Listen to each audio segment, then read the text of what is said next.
Just enough to play the extra long version of Inagata de Vida. Okay, and that makes no sense for anybody that just tuned in. Hi. And we are going to be covering Con Survival Guide for this year. It's kind of an update. We've done this before. I was going to say, we did this a couple of years ago, I thought. We did. Were you on it? I submitted some suggestions via email at that point in time. That's what it was. Yes. Yeah, I think it's turned into our annual pre-BalticCon podcast that as we're packing our socks and underwear, we sort of think to ourselves, well, how am I going to live through another one of these things? Yeah. Well, and we learned some things. Here's a tip. Years. Bring socks and underwear. Socks and underwear are very important. I got a tip. Rye. Right. Scotch. Okay, We'll we get to haven't that. started the actual episode. We're just explaining to YouTube what we're doing here. Hi, YouTube. Now, let me adjust my microphone. I mean, hi, Shane. We have a viewer. No, is he here yet? Oh my goodness. Well, maybe he is. Nope. No, it's Bill. Hi, Bill. Hey, Bill. Do is Shane. The radical geek. Always lurking. I'm just adjusting my microphone so I don't end up with shadow. I love that I got a shock mount now. I feel so high tech. Wow, That loud was noises. loud. Sorry about that. Yes. For the viewing audience at home, tech can it just blends into your robe there. Are you nude under the Here, robe? put some white behind it. I am white. Are you being racist? You're not white. Racist. You're I'm brown. You know you're brown. There you go. So if you can Hold that there. see, You can see there's a fancy shock mount. on the there's a microphone, fancy shock mount now. which means I can do this, and it's still annoying. Okay, that Yeah, didn't work. it's All right. still annoying, but it's Shock mount better. is useless. It's Not as useless. annoying. Yes, we will cover the 521. All right. So I am recording. We are good to go. We're going to start this. I will introduce everything. Anybody thinks they're going to be noisy, mute. No swearing. I don't want to have to edit because I'd really like to get this out this week.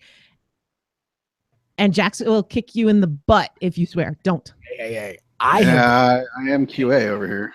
I've Yes. been I've been really good about it. It's all been from that man behind you. Mhm. And how? No. By the way, phrasing.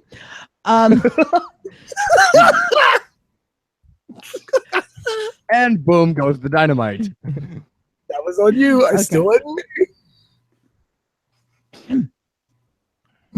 Hello, Mixed Nutcases. This is Nuchtchas, and I've got a special episode for you today. We're doing this thing where we're revising some old topics that we've done before, and we're going to give you an updated, revised con survival guide. But instead of just telling you how to survive attending a con, we're going to talk about attending, guesting, and a little bit of the behind the scenes stuff of running tracks or being involved in being a volunteer. So thank you for joining us today. With me, as usual, I have my regular antagonist. Hi, I'm sick. I mean, tech. And he is hacking up a lung, and hopefully he will stay off the mic. Try to keep that off the microphone. I apologize, YouTube land and patrons and listeners. Yes. The two of them are right there. Yeah. And with sorry, us, guys. we have two patrons with us. We have our Daddy Warbucks. Hi, I'm back again. You must be getting sick of me by now. You need to say your name. They know who I am. I'm Jason. Daddy, and it's not Daddy Warbucks. Daddy Hi, Daddy. Warbucks. Yes, Daddy Warbucks. And we have our resident QA guy. Howdy. He's a deep sub. Oh, Jack. yeah, I am a deep southern. I don't say much. It's Jack. That guy's He is a man of very few Little words on words. any podcast, even the ones I host. this is true. I'm a man of very few words. Any questions? So we've got a lot of different con experience that we're going to be able to bring to the table. But before we get into it, I'm going to interrupt us just a little bit. And we're going to thank the patrons. We want to thank Aurora Lee. We want to thank Rich the TT. We want to thank Dagny. We want to thank Mike, Daddy Warbucks, Jason, Thanks, Daddy. Ken Kennedy, Susan, Lynette, Melissa, the Bathtub Mermaid, Susanna, Frank, Kinsey, Beth, Ian, Harold, Jen, Patrick. Hey, Jax. And our initial patron, Shane. And added on top of that, we have to thank our cash patron. Oh, yes. Nick. And Nick. Thanks, Nick. Thanks, Nick. He's So like, thank you. bring like a small package over to your house like a drug dealer. No, it's normally I go to work, I go by his desk, and he throws cash at me. No, he okay, let's give an accurate picture. He chucks loonies at you. Yeah, it's Or toonies. dollar coins. It's normally dollar coins, or the last time it was a wadded $5 bill that he hurfed in my direction. Or $2 coins, you know. Do you have a red lamp on your desk? What's that? Do you have a red lamp on your desk? No, but I did dance a little number for him. I mean, it is tradition. You're his private dancer? Yes! Or any old music will do. Oh boy. I didn't have my phone on the dancer going. So we're going to be talking, how do we survive a con? So we're starting this now because this is when con season starts. I'm sure some have already begun, but really most cons center around the summertime because people like being hot in costumes for some reason. And we're going to start with talking about, as an attendee, how do you survive? So we're going to go over. I have a hand. Yes. No, I have something to say. So I will let you do your intro and then I will talk. No, I was picking up the first point. Okay. So my first point for everyone here. Wow, look at that look of rage on her face. Mm-hmm. She's simmering rage. I have no idea what you're saying, but all of this I'm going to have to edit. So thank you. No, keep going. No, you don't have to edit any of this. This is golden audio. Manage your expectations. If you think that going to this con, Joss Whedon will become your best friend because you're going to tell him the best joke he's ever heard, or that that model, that cosplayer that you've been idolizing on the website, that she is going to fall in love with you, or that, you know, at the end of that long line you're going to get that piece of swag that you've been waiting for, that is a con exclusive, you know, whatever bauble or trinket. Do not base your con experience on only getting those rewards, because 9 times out of 10 you don't get them. Guess what? By the time Nutty finally got to meet George Martin, he was so tired and so dead he barely looked up from the book, and we didn't have a chance to tell him the story that we'd been waiting the whole con, that you'd been waiting to tell him. Well, not the whole con. I knew I wasn't going to be able to tell it to him, but he didn't even look up. You know, it was it was like robot author stuck in a cage with a feeding frenzy outside of him. And I don't know how many times I've heard stories of people that have waited at the end of 2-hour lines to get this piece of swag or this one piece of like con exclusive merchandise, to get to the end and find out that it's sold out. They don't have any more. So if all you're waiting for is that one thing, there's so many more things to do at a con, so many other ways to have fun and enjoy yourself, that if you're waiting for these rare physical rewards or these rare interactions, the best interactions are the ones that happen spontaneously. Yeah. Like when I got beat up by Denise Crosby. Yeah.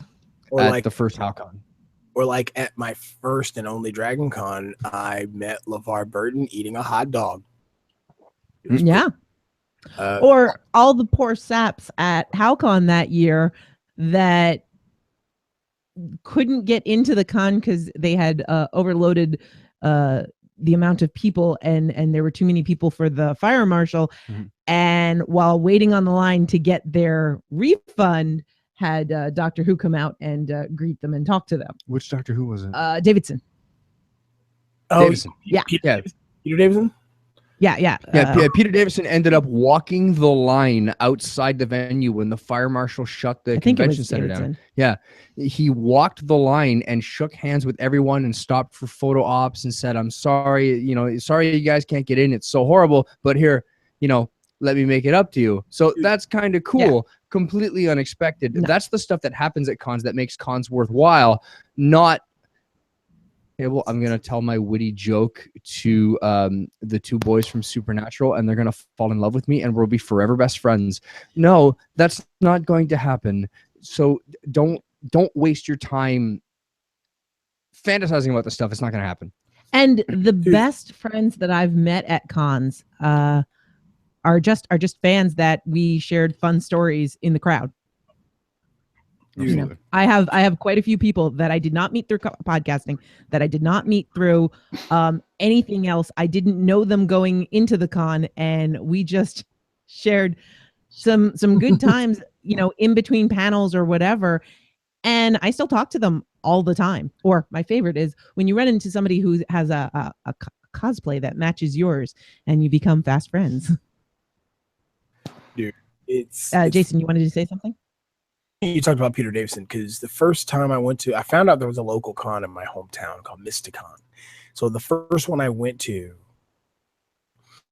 and like any self-respecting nerd, I go for the entirety of the con, so Friday, Saturday, Sunday. There was literally maybe like 200 people at the con tops. So he was literally out in the hallway, just wandering around, just going up and meeting and talking to people, because no one was at the autograph signing. Like, no one was at his table. So he said, you know what, screw it. I'm going to bring the autographing to you guys. And he was so cool. Like, he was super awesome guy. But you're absolutely right about the meetings and events to happen, because I met you guys through such spontaneity, right? Like, I knew you were coming. How did you know I was coming? You had posted in, I think it was T's group, that you were coming. You were a super fan. You didn't know anybody, and you felt awkward or something. And I said, I got you covered. Because the first interaction I took you around and everybody was at a book signing for Sigler, where I met T and Pip for the first time. By the way, I was introduced to him by Sigler going, "See that guy in the White Sox jersey? Follow him to the booze." Yeah, that's how they go in Virginia. Yeah. Follow T. I went to a Dogfish Ale house, and I was addicted to good beer ever since. So Bill in the chat says he got to hear author Spider Robinson play guitar. See, these are the things that are awesome. I remember, so one of the things that I like to do at Balticon is when I find out somebody is new or somebody I know is new, I like to make them feel welcome. So with Jason, I went around and I made sure that whenever I saw him, he was meeting new people so that he didn't feel alone or awkward. I did the same thing with Rich the TT. And it was hysterical because he was very grateful. But at one point, I'm introducing him to people and he just stops and is frozen in his place. Is that, oh my God. Oh my God. And he's staring across the lobby. Is that Stephen Grenade? Yeah. Oh my God. I didn't know he went to this con. Do you want to meet him? Yes. And maybe I'm exaggerating, but it was really cute. I've had similar interactions where I've been sitting down, normally at the bar having a drink, and someone in the group were sitting around having a conversation with a bunch of people, and someone goes, "Oh man, I really wish I could meet T. Morris." It's like, "Oh, he's right over there. Do you want to go talk to him?" It's like, "Oh, I wouldn't know what to say. I'm so embarrassed. Oh my God, is that really T. Morris? Wow, he's so much bigger in person." And let's go over and talk to him, because T's actually a pretty cool guy. And that's an immaculate beard. Yes. But and I guess that's another thing about con survival. It's one of these things. It's a joke that I've always said about Dungeons and Dragons and other role-playing games. That they're games about social interaction for people that suck at social interaction. Yes. Because the people that tend to play these games, like me, we're not the most gregarious people. But so what are cons? Cons are massive social gatherings for people that suck at social gatherings. Yeah. And tagging on to your limit your expectations thing. Yeah. If you do want that kind of personal one-on-one attention with a guest, and again, lower your expectations. Billy D. Williams, no matter how small the con is, you're not going to sit there and be able to tell him how cool he is. It's just not going to happen, okay? But he knows he's cool. He does. He knows he's cool.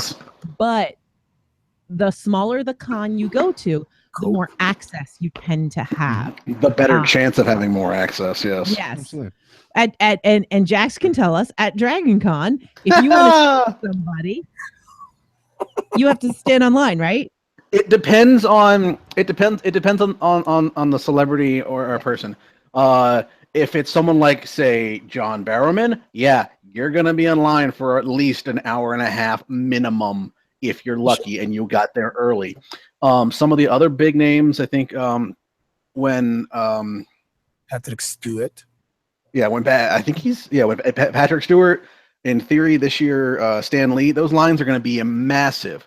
I forget, one of the really big authors came last year, and his line was so long because I was waiting with my friend. They actually told us he's actually already over his time. He's supposed to be somewhere else for another ceremony, and they actually had to tell people to come back tomorrow. Like, they gave them numbers so they could be first in line, but those lines are just insanely long. Same with photo ops, for Karen Gillan. Those lines are ridiculous depending on the person. Now, if you get someone smaller, I have photos from last year's Dragon Con where I met Alec Baldwin. His line wasn't that long, and it may have been because I waited a couple of days, and other people have problems with him for other reasons. We don't need to get into that. But the fact that I actually had a Vera, and I was like, I'd want this man's signature because I love his character. His line was maybe 6 people at the time. So it depends on when you get in line, how popular they are, and how many controversies they may or may not have behind them. Yeah. And whether or not they've been on Saturday Night Live recently, because I think Alec Baldwin would have a longer line this year. I think that, for instance, Balticon is usually a great con to be able to talk to people because you just see them in the bars or whatever. Whereas last year was the 50th anniversary, and it was a much bigger con. And so George R. R. Martin, you had to get a number to get anything signed by him. And you had to wait online for the number, and then you had to wait online with your number. And it was like a whole big spiel, which is not normal. Normally, you would go and you would see these people talk on panels, and they might be in the bar later, or they might be, you might bump into them, no big deal. I have heard stories of, you could be in the room next to Stan Lee and never see him. You may call the cops on your party, but you still never see him. Grace actually has a story about that, but I'll let Jason go ahead. Oh no, it's definitely, Balticon is definitely a thing, and smaller cons are definitely the way to go about it. I mean, I kind of cheat the system now because I've been going to AFO since 2011. I think it was. And when I first went, or I think 2012, when I first went, I had just started podcasting and I didn't have any clout at all. So when they were like, yeah, if you want to get interviews for your thing, I just basically had to wait like everybody else and throw in all my pitches and asking and questions in the midst of everyone else. And thank God it was a small con, right? Because there weren't super huge lines and everything like that. But putting in that work 5 years later, I get a press pass to that con. I don't pay to go, and I cut in line, and I get to talk to guests before and after. And, I put in that work, but at the same time, I never really had that issue of being like, man, this line is 8 years long. I'm going to be here for my next birthday. Never. It took me, I think, 3 years to get to Dragon Con. So I had gotten some practice at small cons and standing in line, meeting people and all that good stuff. Mind you, I will probably never go back to Dragon Con again because literally 50, 60,000 people crammed in between 5 hotels. They've spread out. They've spread out. It's like last year's numbers were 7,000. You're echoing. Who's echoing? What? Yeah. So say that again. So Dragon Con, they've spread out. They're not just confined. They've moved into the Ameris Mart, so they've kind of spread it out a little bit. So the dealers' halls are a bit further away, and so it's not as crowded. It doesn't feel as crowded.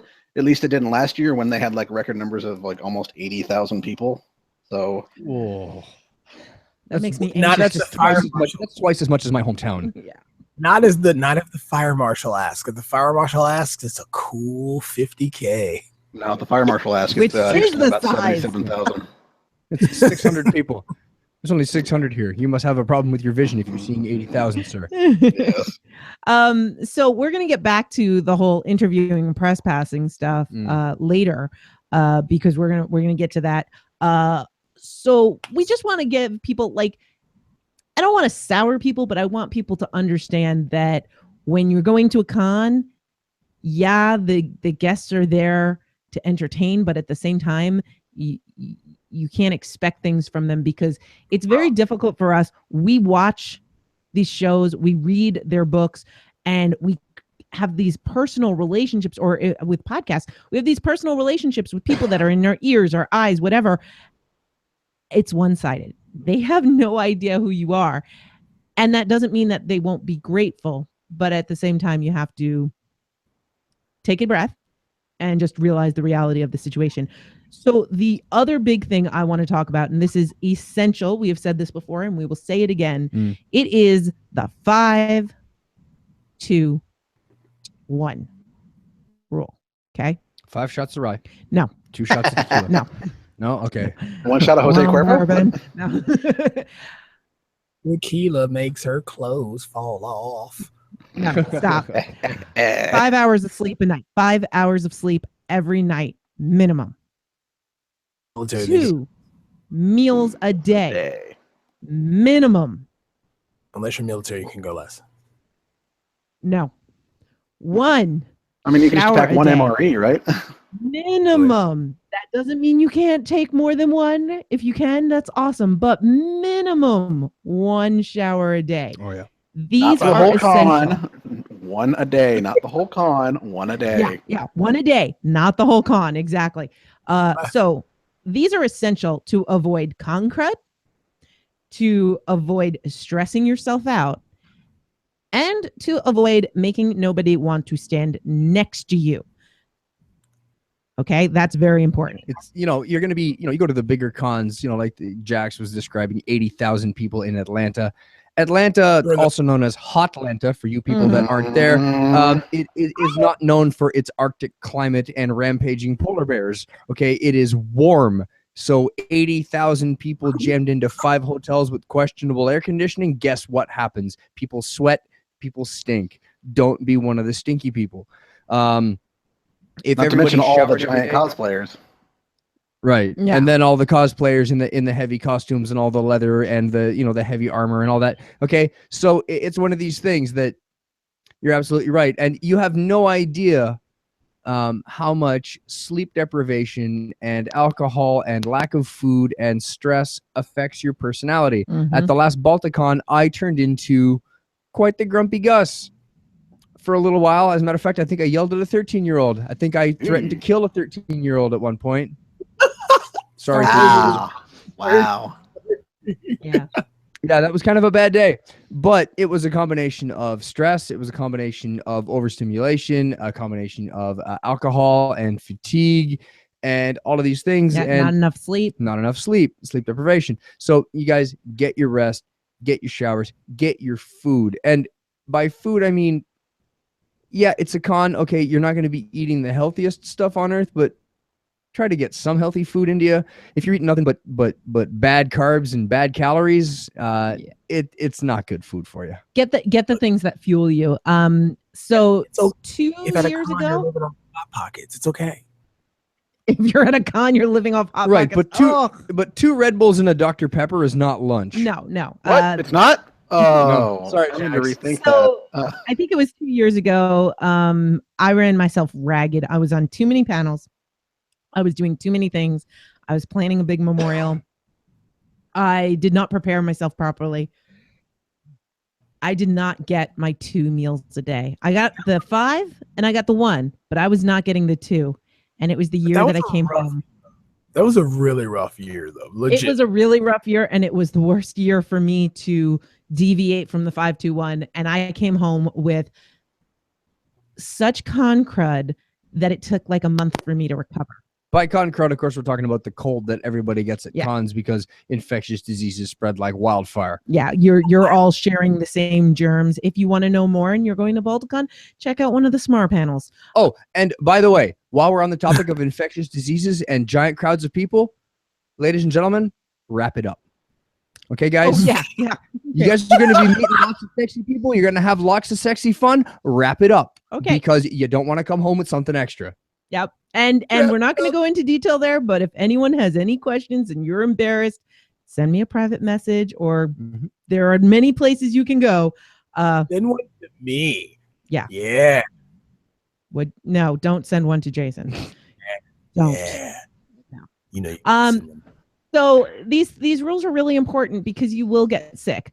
And in addition to those 2 meals a day, and for me, like I know, for instance, I try to make sure that I get some good protein when I'm at a con. I think one of my favorite things to do is I'll just buy a big chunk of ahi tuna and I'll just cut it up and just eat it as sashimi because I need that kind of protein.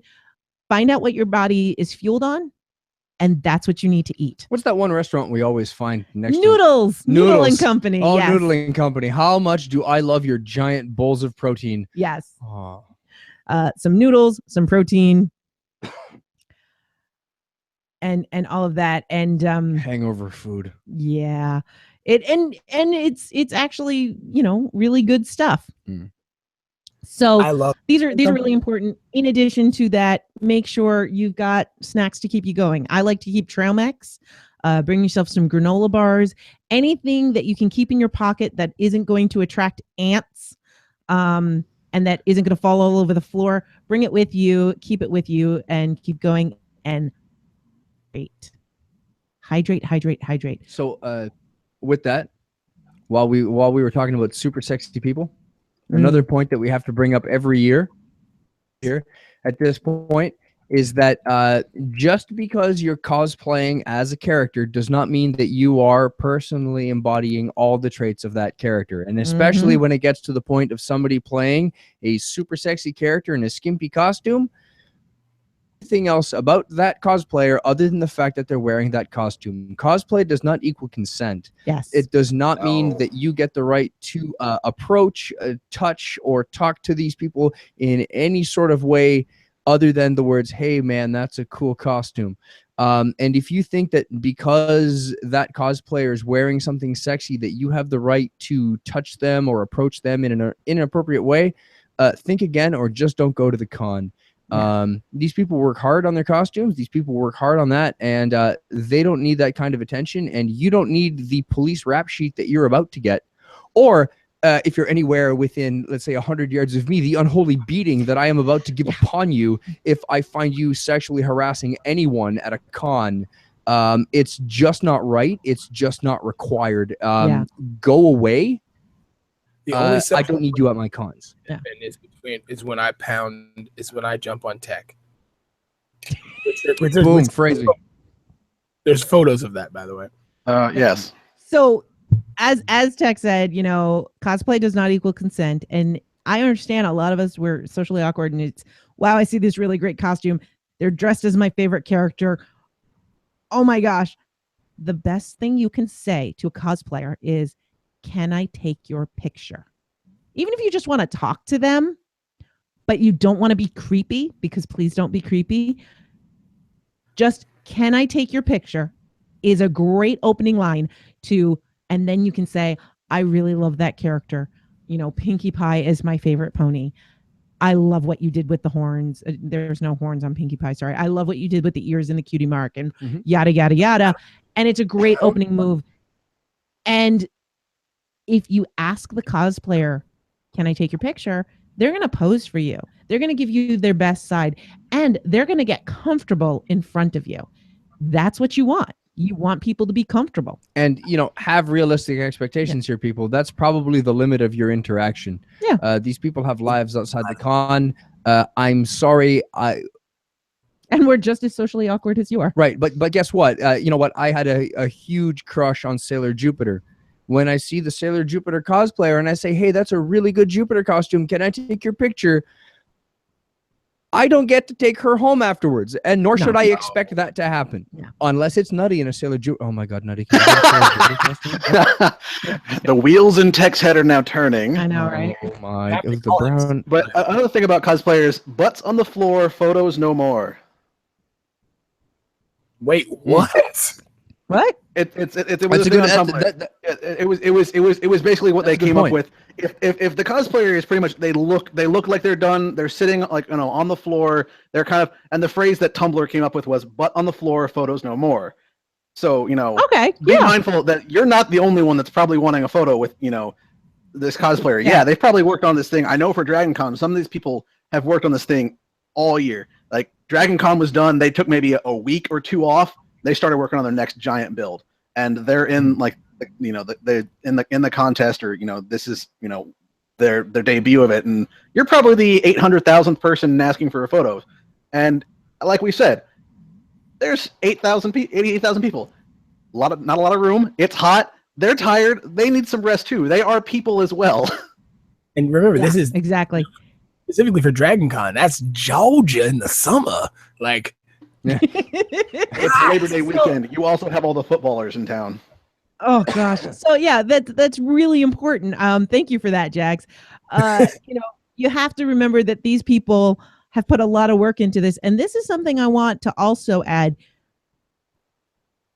Do not criticize a cosplayer's costume to them. Do not tell a cosplayer, whether in person or on social media, that they should not be cosplaying that character unless they've done something horribly offensive, like put on blackface.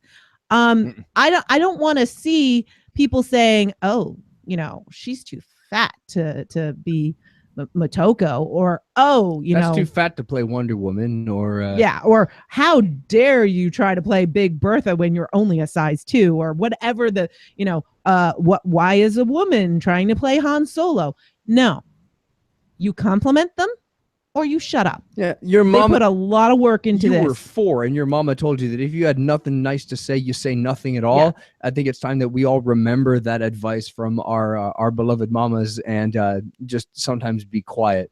Or you'll get a backhand, like we're your mama too. Absolutely, absolutely, with a wooden spoon. And most of these cosplayers, they're making these things out of nothing. We have a cosplayer friend who would hand sew his costumes on the bus or while he was at work or wherever, and he was making them out of scraps of leather and vinyl and duct tape. He would go to foam. He would go to like the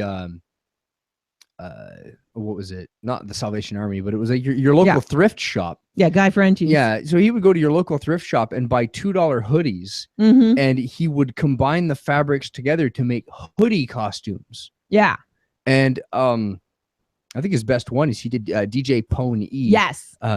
From My Little Pony, just out of scraps of fabric stitched to an old hoodie. But because the hoodie had a logo on it, he wore it inside out, so it was kind of fuzzy. Yeah. What is pony talk from you two? My God. Well, go listen to Epic. You'll know what that's all about. Yeah. Damn you, Epic. But yeah, so cosplayers get really creative, and some people seem to think if you don't match what they see in the comic books or on the screen, that you failed your cosplay. And it's like, no, open your mind, because I'll tell you, you see me cosplaying something, it's never going to look like it did on screen, because I find that boring for me personally. I need it to be different. I had a friend of mine tell me a story that she had made dresses for her daughters to attend a con, an SCA event, but a lot like like a con. So these beautiful medieval recreation dresses, and they had fully grown adult humans going up to her 9-year-old daughter, touching the fabric on the dress and go, "Well, they're nice, but the fabric's not period, right?" Yeah. No, that's right. I didn't garb my 9-year-old in 1400-year-old fabric. Yes, I get it. You win the Emmy for thing knowing. Well done. Yeah. Just say nice things. Just say, or don't say anything. Be nice to people. Sometimes I think people, and I'm not even gonna say I think people do it. I know people do it. People let their nerddom and their fandom common sense. They think no one can love something as much as they do, when in reality we all love those things. We all treasure them and hold them near and dear, because most of us were picked on as kids about it, so they were our one saving grace, right? I had that happen to me the other day. I'm looking for a plastic model of an airplane that I love very much called the Avro Arrow. And it was a Canadian airplane that was canceled in 1958. It is a nerd thing. Look it up. It's beautiful. The problem is that there's only one company that ever made the model, and they don't make it anymore. So I went to the one big model shop in town, and I went looking for it. And I said, I'm looking for a plastic model of the Arrow. And the guy said, you're never going to find one. They don't make it anymore. I'm like, oh, that's really disappointing. He says, yeah, look up at the ceiling. And on the ceiling was his $20,000 1/10 scale flying model that the guy owns. And then it turns out the guy's a massive Arrowhead. He's a huge fan of the plane, just like me. So we start nerding out, and we're talking. He goes, I want to show you something. Come with me. So we go back into his office at the back of the store, and he shows me the shelf of model kits that he's buying on Amazon and on Kijiji and on Craigslist, and he's going around the world buying all of the model kits to collect them all, but he won't sell me one.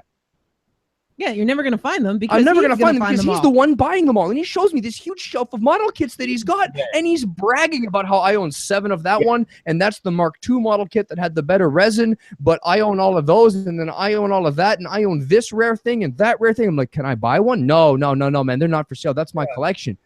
Here's Then the thing. why did you show them to me, you arrogant? You know why? Because as when he asked you if he could show you something, and you followed him into that whatever room full of his model kits, there was a ka-thunk as he dropped his e-peen on the. Okay. Because he's 12 years old. I knew he was going there. No, exactly, Yeah. exactly. It was a massive echoing ka-thunk. That's exactly what it was. It's an arrow measuring contest. Right. So exactly, yeah. And I think that Jason hit the nail on the head. And you can listen to our fan entitlement episode where we all are so used to being picked on about things, we forget to realize that sometimes we do the picking on, and we just need to be more inclusive in our fandom. And we can all do that. And I don't want people to get scared when they listen to this, because 90% of cons are really awesome and inclusive, and people are wonderful, and you'll never meet people better. This is my one real vacation a year. Yeah. I'm so sorry for coughing all over your podcast. This is the one time a year that I look forward to getting together with my digital family and all of my friends.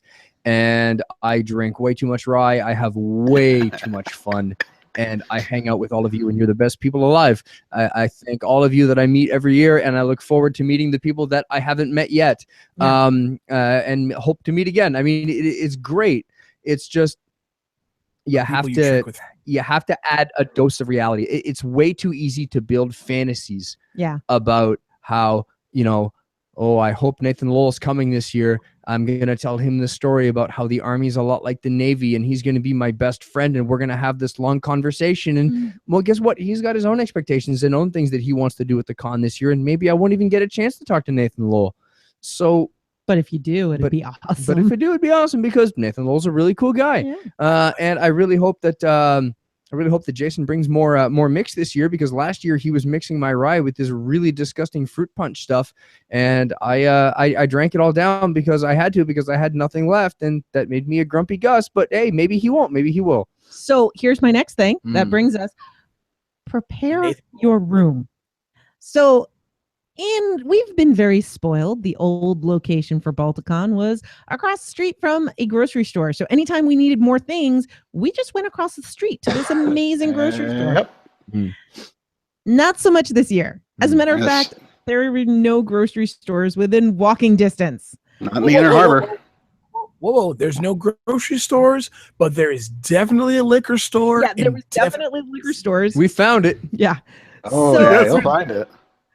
Yeah, it was liquor stores and buying 1 liter bottles of mix, or not even 1 liter. The 8 ounces. And there also is a noodling company across the street. Yes, then there is a noodling company. Oh, we found that.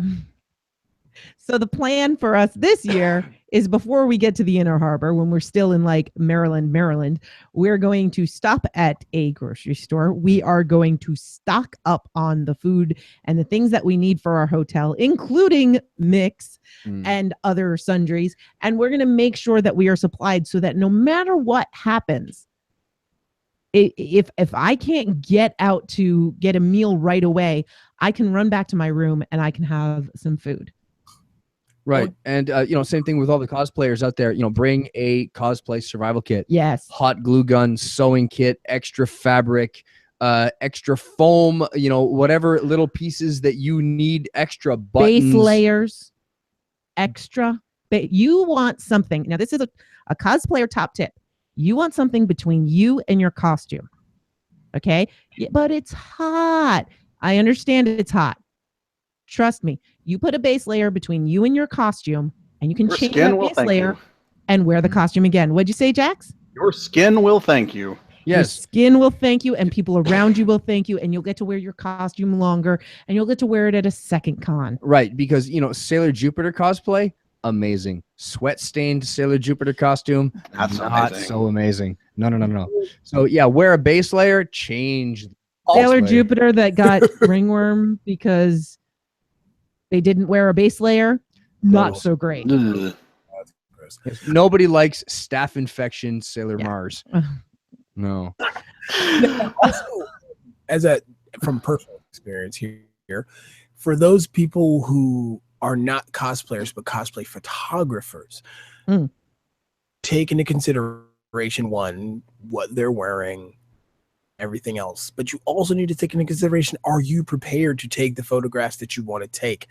Because you'll need, maybe an extra lens or an extra battery, or you'll need to make sure you have flash, or you need to have something set up, because mind you, this was an impromptu thing where my girls in Florida wanted me to be their photographer because the normal one wasn't there. Mind you, I end up having to make an impromptu photo shoot in my room using the actual bed sheets and things for, whatever. But you have to make sure you're prepared and keep those things in tow. Same thing if you're a podcaster and you're doing interviews, because I know a lot of people at Balticon specifically like to network and get quick interviews that they use for later dates and podcasts and stuff like that, because it's definitely a good way to get content to fill in spots when you might miss a show or your life gets in the way. You need extra batteries. You need extra cards. Those are your musts. And if you're using your phone to record audio or video, and your phone is your lifeline, make sure you've got one of those plug-in extra batteries.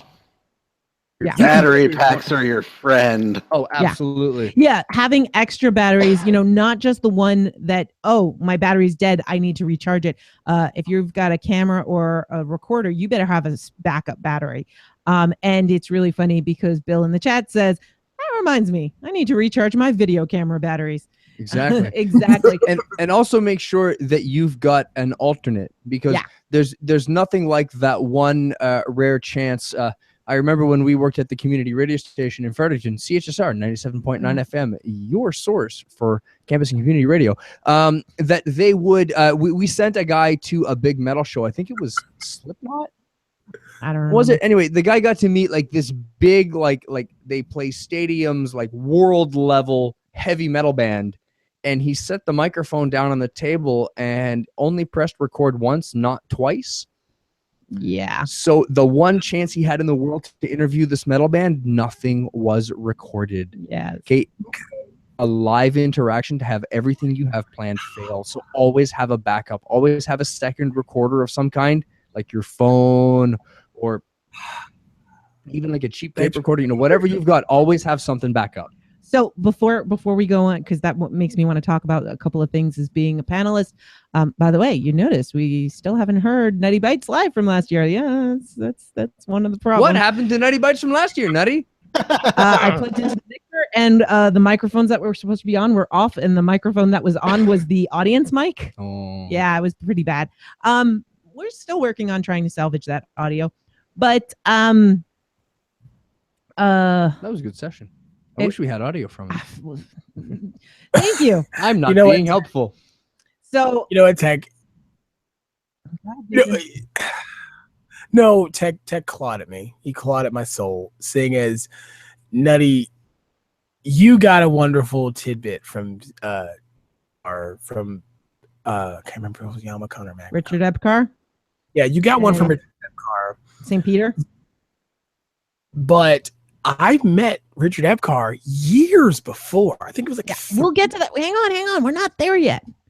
I have. But no, I'm talking about the fact that I forgot my mic. I bought the Yeah. H2N for a reason. Yes. And thanks for bringing that up, Tech. Hurts my heart. Well, I said we'll get into the recording issues when we start talking about that. There's just a couple of last bits, and I'm totally blanking on what I interrupted for because I've been interrupted so many times now. Well, what I was trying to say was no. Never mind. It's what we do. It's when we're together. It's what we do. All right, so this is going to have That's to be true. edited. Help me figure out where I was. Extra batteries, recorders, Backup microphones. backup microphone. Backup microphones. Backup plans for your microphones if you forget them. CHSR. There was one more thing about attending that I can't think of. I love you. I love you too. Thank you. Okay, well, I thought that Something would about help. being a panelist. Say again, Panelist? Jason. Something about being a panelist. No, I wanted to say one last thing about attending before we moved on to being panelists. Jason, I love you. If I think of it, we'll come back to it. It was a I big was one. denied. I got Don't slammed let on that one. don't let Tech translate your French. Why wouldn't I? Wait, what? I'm confused. I don't speak French. He does. Tech remembers. Tech remembers. Oh, I remember now. Okay. Very important. Super important. Know your own mobility needs and be aware of other people's mobility needs. Many conventions rely on elevators. If you are able-bodied and able to, use the stairs because there are people who cannot use the stairs. And you need to be able to leave elevators for people who cannot.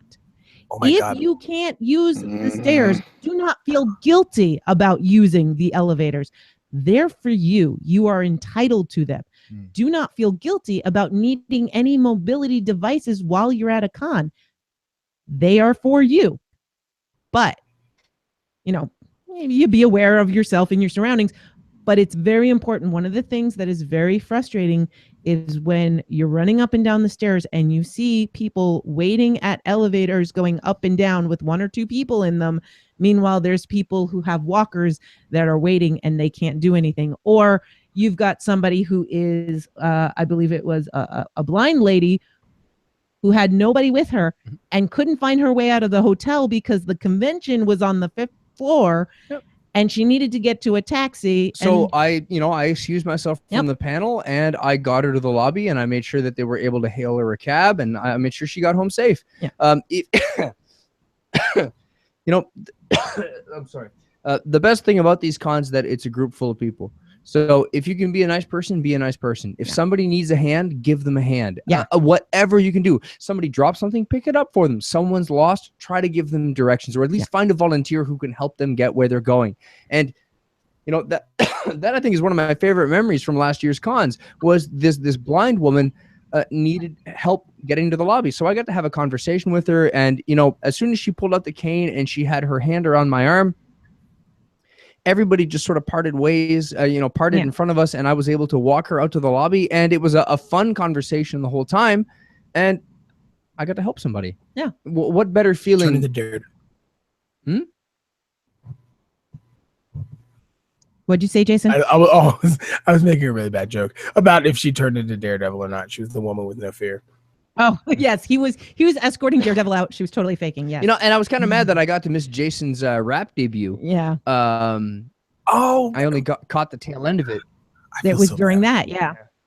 Man, I was so nervous. But that's the thing. It's if you need help, people will help you. And it's great. And we love it. But if you can, think about those other people. If you see them, help them. But even if you don't see them, take the stairs. If you can, take the stairs. yeah, it's hot and you don't want to sweat, and running up and down stairs can be difficult.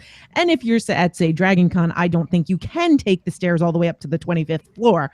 I think You can. You don't want to. Yeah. The what I have to say about elevators and larger conventions. Yes. If the elevator is full, do not try and put more people on it. It will cause the elevator to buzz. The elevator can stop working, and then you just made everybody mad because now they got to check the elevator and make sure it's actually working. Do not be that person who demands to get to the front of the line if there's a long line of elevators. This happens every year at Dragon Con. It gets captured on video, and we all agree. You, the person who is cutting into line, yelling about they need to get on the elevator, you are the party at fault, and you are words I will not say on this podcast for Nutty's sake. But or you'll have to listen for them to tell me when to take them out. Yes, but if you can use the stairs to a level that's not going to be as crowded. I've taken the stairs personally at Dragon Con in the Marriott Marquis, which is the tallest of all of the hotels in the Dragon Con suite of host hotels. It is 50 some odd stories plus. I've taken the stairs all the way up to about the 10th floor. I can do it. If you can do it, go to the 10th floor, because the way the elevators are separated, there's only certain ones that run 10 and up, ones that run 1 to 10, they run like 10 to 20. So you have a better shot at getting one that's not going to be full. But yeah, if you can take the stairs, do it, please, for the sanity of everybody. Learn the layout of the con. Yeah. If you can find the path less traveled, but it might take you a little bit longer. I know for quite a lot of times for Balticon, I would go outside and come back in rather than going through the snaky hallways, or I would go around the long way so that I didn't have to get through all of the crowded hallways and create more of a log jam. Just learning the con's layout. If there's escalators at your con, those are awesome, just so you know. And there's also be honest with your own mobility requirements, especially for cosplayers. Yeah. If you are a Gundam suit wearer and your suit goes right, out if you're wearing a 65 pound fiberglass Gundam suit, do not expect to get on the elevator with everybody else. Do not expect to be able to walk around all day in that costume, and really have honest, try your costume at home and try walking around for a while. Try walking up and down a flight of stairs and see what it's like, and then realize what it's going to be like with 80,000 other people around you asking for your picture every 8 seconds. Warhammer 40K, guys. Right. So, when I'm in the Clockwork Doctor costume, I know that my mobility is incredibly impaired. And if I'm wearing the beak, I cannot do stairs. I will not do stairs. I'm just too slow. So I take the beak off. I also know that the coat and the pants tend to be a trip hazard.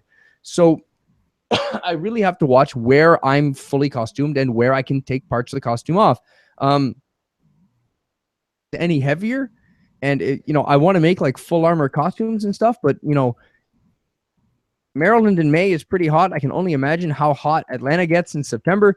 I'm not gonna my entire my own personal chapter of Space Marines Terminator armor would probably not best for a debut at Dragon Con. I'd probably find one in the winter in Canada to wear that to. By the way, if you are like me and you are 6'3" plus and 300 plus pounds, you are the Brute Squad.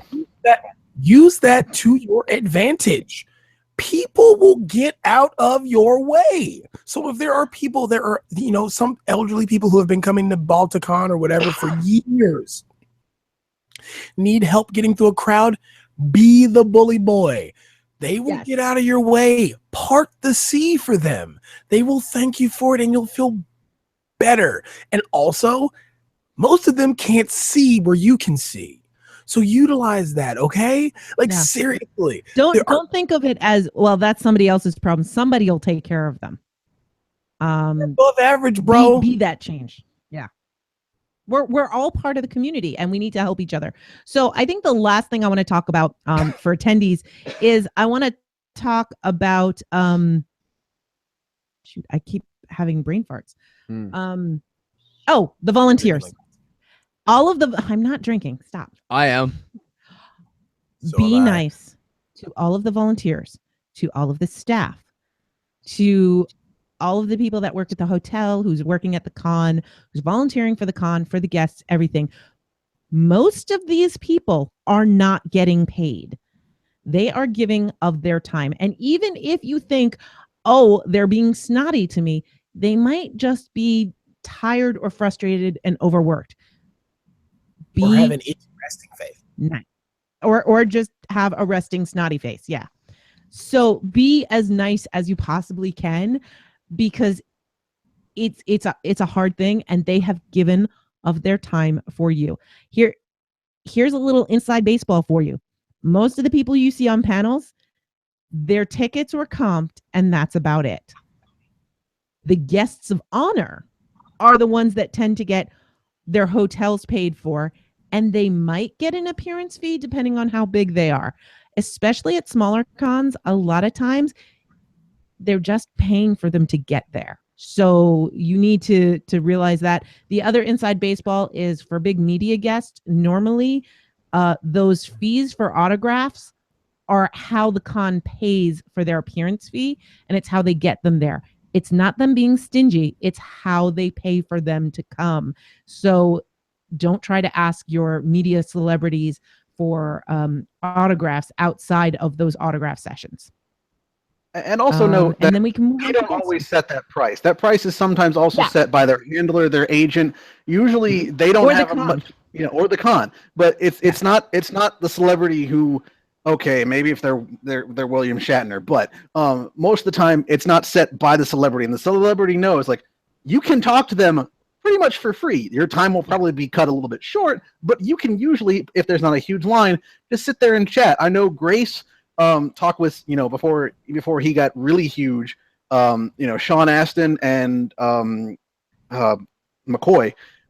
She and her dad both sat down with them at the Dragon Con at their tables, because they weren't huge. Lord of the Rings hadn't come out, The Hobbit hadn't come out, and it was kind of a slow time at the Walk of Fame. So depending on when you go, talking can be free and can be quite extensive depending on how long the line is. But the price is not always set by the celebrity. Very rarely is it ever set. Yeah, it's often not set by the celebrities. It has very much to do with paying for them to get there. I read Carrie Fisher's her last memoir, and it was called The Princess Diarist, and she talks a little bit about appearances and things like that. And basically, that's how she paid her bills. She could only pay her bills by going to cons. And so when people charged for pictures and autographs with her, you were paying her rent, which is an important thing. So now we're going to move on to being a guest. Now, how does one become a guest? One asks. One typically goes through the paperwork. You fake being an expert in things like anime knowledge. Worked for me. Well, working for me right now. Yeah, it's you know the panel track lead person, and you're somehow able to convince them to put you on a panel. Yeah, that happens too. Yeah, you need to ask, and you need to be persistent. And here's the thing, and this is a big deal that I am noticing, especially when you're going to a convention that seems to have new people in the positions every year. It's not the track runner dissing you or thinking you haven't contributed enough. It's that they're not seeing you asking to be on panels. That's why they're not picking you.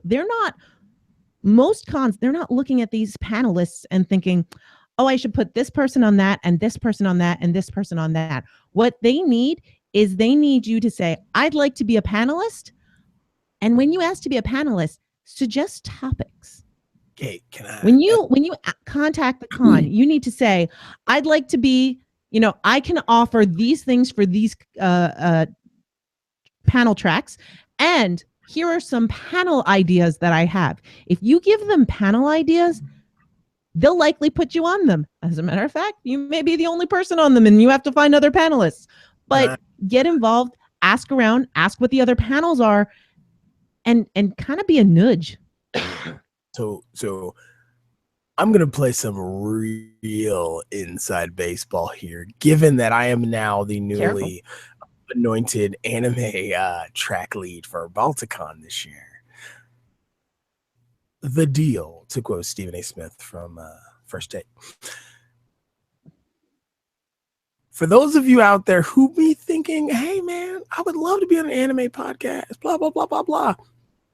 Freaking tell me, or the person in charge. Because here's the deal. We can't read minds, baby. We don't know what you're into. If you don't tell us, we don't know. Do you know how many times I've been asked this? Why don't we have this panel? Why don't we have this panel? Because no one asked about it. Exactly. There's no stupid questions. There's no stupid suggestions.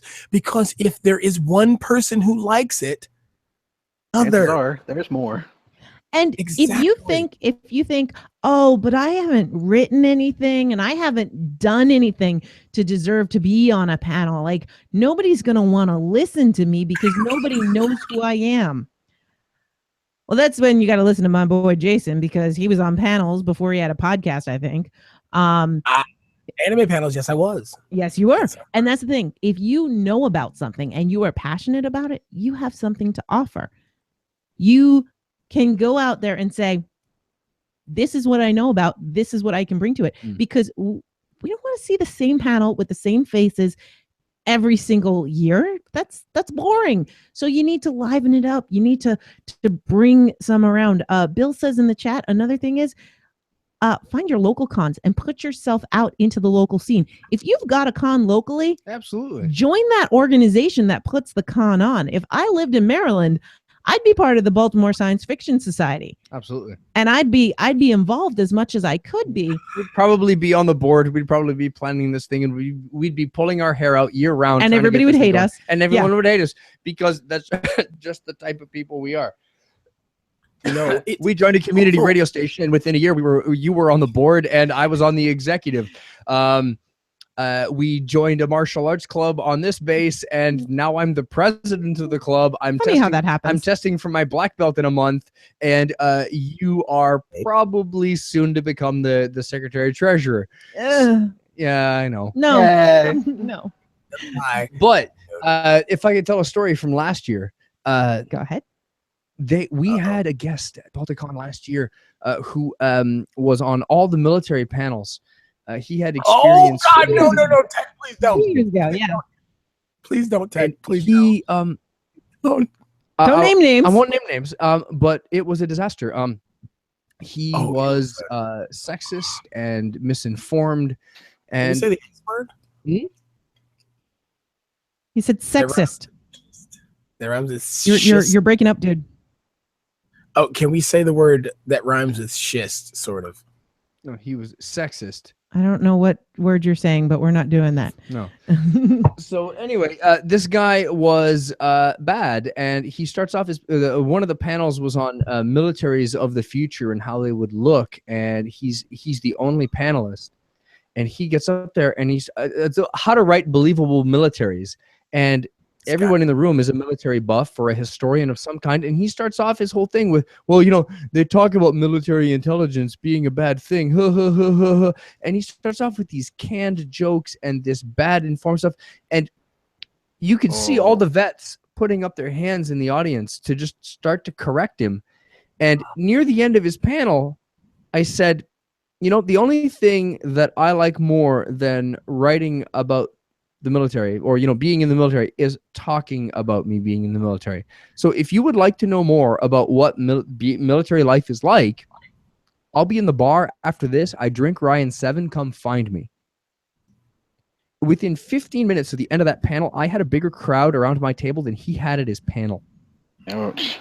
Yeah. And we sat around, and then all of a sudden I realized that around my table I'm an Army vet, there's another Army vet, an Air Force vet, a CIA analyst, somebody who works at the Pentagon, a military historian, somebody working on their PhD, and the drinks start flowing, the stories start telling, and then we were there for an extra 3 hours going around the bar.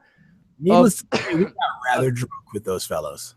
I did, and I had an amazing time. I had one of the greatest times at the con there. And we even had an author come up to us and goes, hey, you guys are the people that were there at the military panel? Yeah, we were. He goes, well, I write military sci-fi. Would you guys like copies of my book? I'm like, yes, please. Yeah, absolutely. And he goes, well, here, you can have all 3 books in my trilogy. And he hands me these beautifully printed books. I'm like, would you mind signing them for me? I got autographed copies of this dude's books. They're on my shelf right now. I wish I'd read them. Worst part about that guy, he was wearing. Don't tell me he was wearing BDUs. He was wearing his U.S. Cavalry hat. Yeah. Because he was a cavalry officer. And here's the deal. You don't get that unless you go on a spur ride. Sorry. So as it's a like panel, somebody who, oh, go ahead. Sorry, I thought you were done. No, I'm just saying it's like somebody who's not a paratrooper wearing wings. It's not done. So you don't think it was his Stetson? He just had a Stetson. No. It was his. Okay. It was earned. He on some of the panels I was on, he had talked about his military experience, and he was legit, but it was pre-88. Like the guy had been a soldier moons, 30 years ago, and he was still wearing his Stetson to cons. Yeah. So as a panelist, there's a couple of things that you want to avoid. Number one, if you go to a panel and you say, I don't know why I'm here, don't go to the panel. Just don't go. Do not go to the panel and tell me you don't know why you're there. Or do not go to a panel and say, I don't like this topic, I'm going to change it to this. Do not do that. I hate those. I love those panelists. I love those panelists not.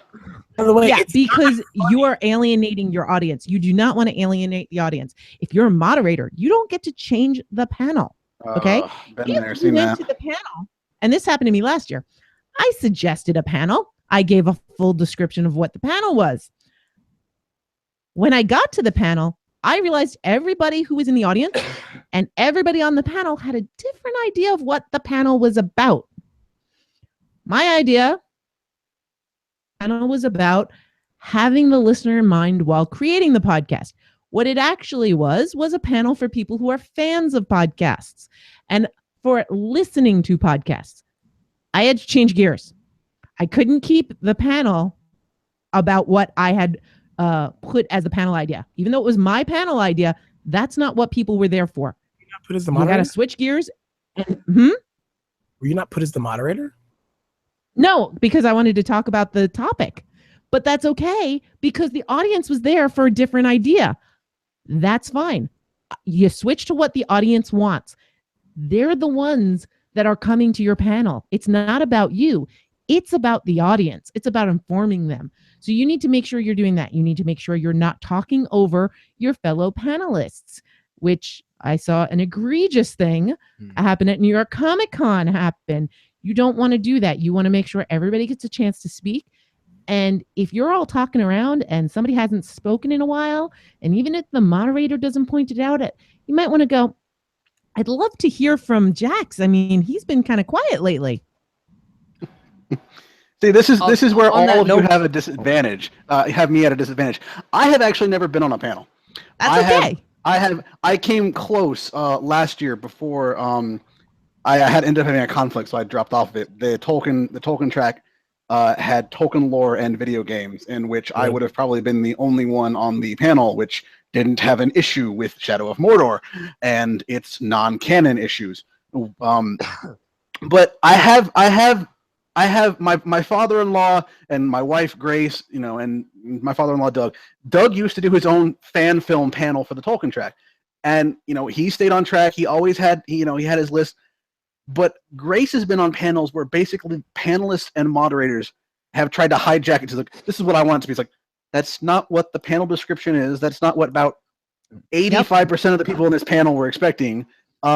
Stop. You stop. You are the moderator. You are to keep us on track and to prevent us from going on ridiculously long tangents and to make sure we stay within our time slot and actually have time for Q&A afterwards. Exactly. And, along with that as well, I think the most obnoxious one is panel jacking from the audience. When we give you the opportunity to ask questions, and we really want your questions. If you get to ask a question and I give you an answer, it doesn't make you a panelist.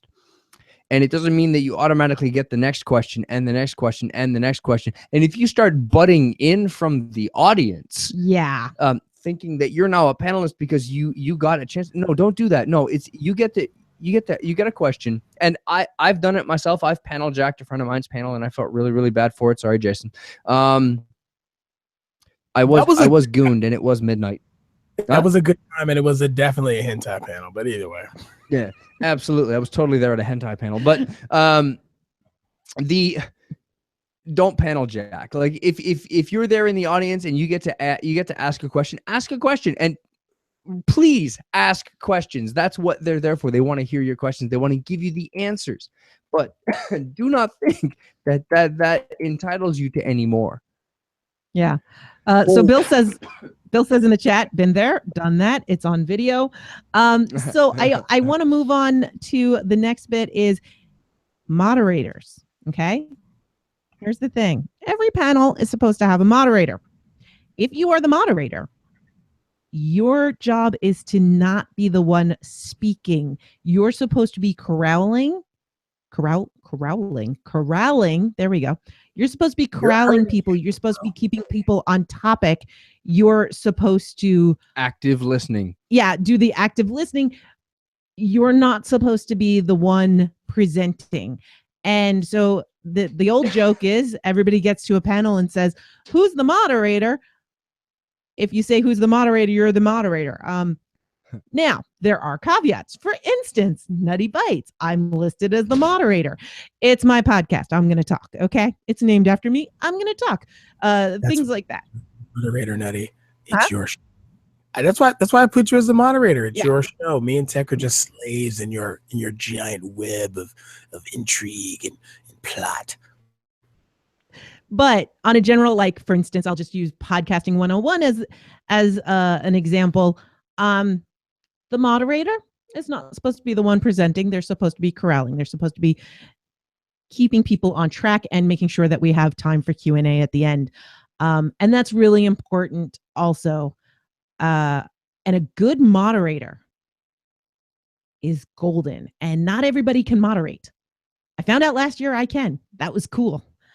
I was able to not take part in a conversation about A Song of Ice and Fire, which was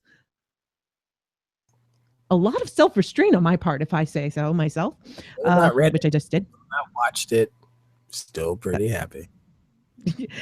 Oh, yeah. You did come to that panel, didn't you? I did. I haven't watched a single episode of the show. Haven't read a single book. Still doing fine.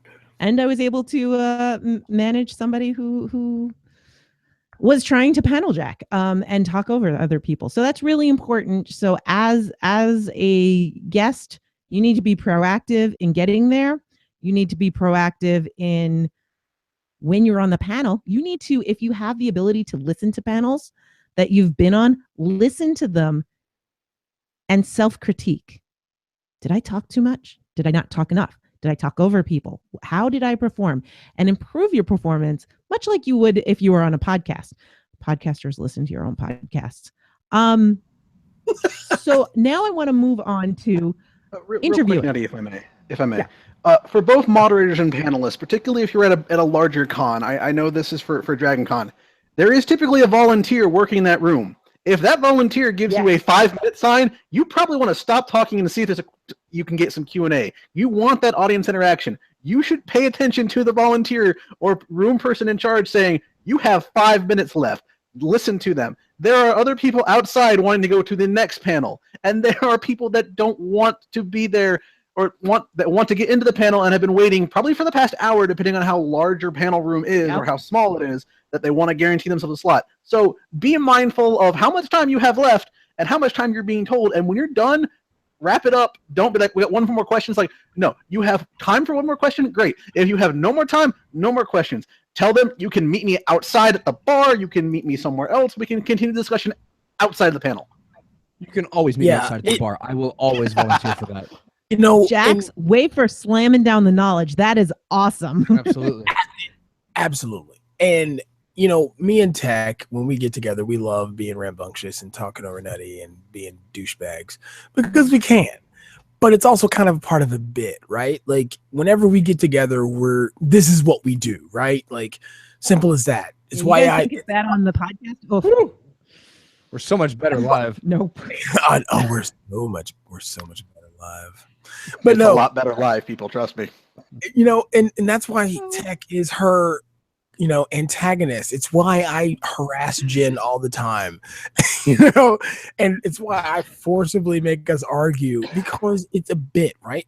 But if people are coming to see you and they may not have, and it's not specifically your podcast, right? Like this isn't a Talk Nerdy to Me thing or a Nutty Bites thing, then try to limit that, because they may not know. They may be new. Like that may be a new listener or a new person. So you have to take every angle of your audience into consideration. They could be longtime listeners, new people, or just somebody literally coming because their friend drug them here like, hey, you got to check this out. So you have to take consideration. So maybe don't get as blue as you would around a live late night, midnight cast where Tech drops the N-bomb and I laughed my butt off. Did I? Nope. Yes, nope. Never happened. Never happened. Okay. So, and lastly, the last thing I want to talk about as a guest, you need to be nice to your track coordinators. They are volunteering their time and they are spending 6 months to a year on this thing, and they are getting daily emails. And 3 months? Say again? Or you could be like me and spend maybe 3 months. Or maybe 3 months, and you've got to scramble at the end of it. Now, so it's not an easy job. It's never going to be done perfectly. They're not doing anything to you personally. No. They don't mean to cause you inconvenience. They don't mean to upset you. They really want to help you the best that they can, but they also have full-time jobs and their own projects of writing and podcasting and whatever else that they do. So try to be patient with them. Buy them a drink if you see them. Give them a hug if you're the hugging type and they're the hugging type. Again, consent, always consent. But thank them, thank them for the hard work they did. And I'll tell you, there's a particular con that we were part of, and there was a particular coordinator that it seemed was really going out of their way to screw things up. But you know what? In the end, we still thank that person. We're still thankful for the work that person did. Mm-hmm. Because whether or not they ran it the way that you wanted them to do it, they dedicated their own personal time and worked as hard as they could. And I don't think I could have done it better. So no. And I'm not willing to. No, absolutely not. No, I have my own life with my own friends and my own keys. I don't need that's a great geek reference. If anyone wants to plug into the chat or somewhere else, if they know where I got that joke from, I don't need that much aggravation in my life. These people have volunteered their own time to take on that aggravation. Thank you very much for all the hard work you do to make these things happen. And if something happened to you personally, sorry. Yeah. Try to make it better next year. Maybe there's an after action report. Maybe there's some type of critique or some type of form that you can fill to say that, hey, having all of my panels happen at 3 a.m. was kind of a bad thing. Maybe we couldn't let that happen next year. Or, hey, you put me opposite Jason Banks, which sucks because he's the love of my life and my man crush, and I kind of wanted to be in his sexy presence, but I couldn't because I was on a bunch of panels. Or Jax is my QA guy, and he was away at these other panels, and he couldn't be there to tell me to stop saying swear words, and I didn't know what to do, so I just swore for 45 minutes. Maybe write those down. Maybe it'll help them do a better job next year. And you reminded me, when you are guesting, don't overdo it. You want to help out. Know your limits. You want to, you want to help out. You want to do all that you can for the con. But if you're not an early riser, don't do a 7 a.m. panel. Oh. If you can't stay up past 11, don't do a midnight panel. Make sure you only do as many hours as you possibly can, and make sure that they know, hey, guess what? I need breaks so I can get food. And if they've overbooked you, say something. Yeah, Jason, what's your record for hours in the anime room? You got burnt out on that. Yeah, that was you as a volunteer. So this is a whole lot of inside baseball, right? We'll start with last year. I'm sorry, not last year, but the year before and some of last year.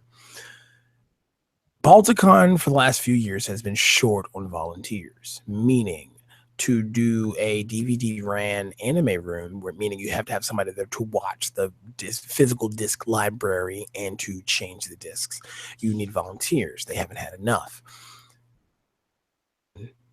quite a few hours, 10 plus hours, and over a 4-day con. That's a whole lot. That's 4 and 6 hour stretches. Here's the real rub. Jen put in more than I did.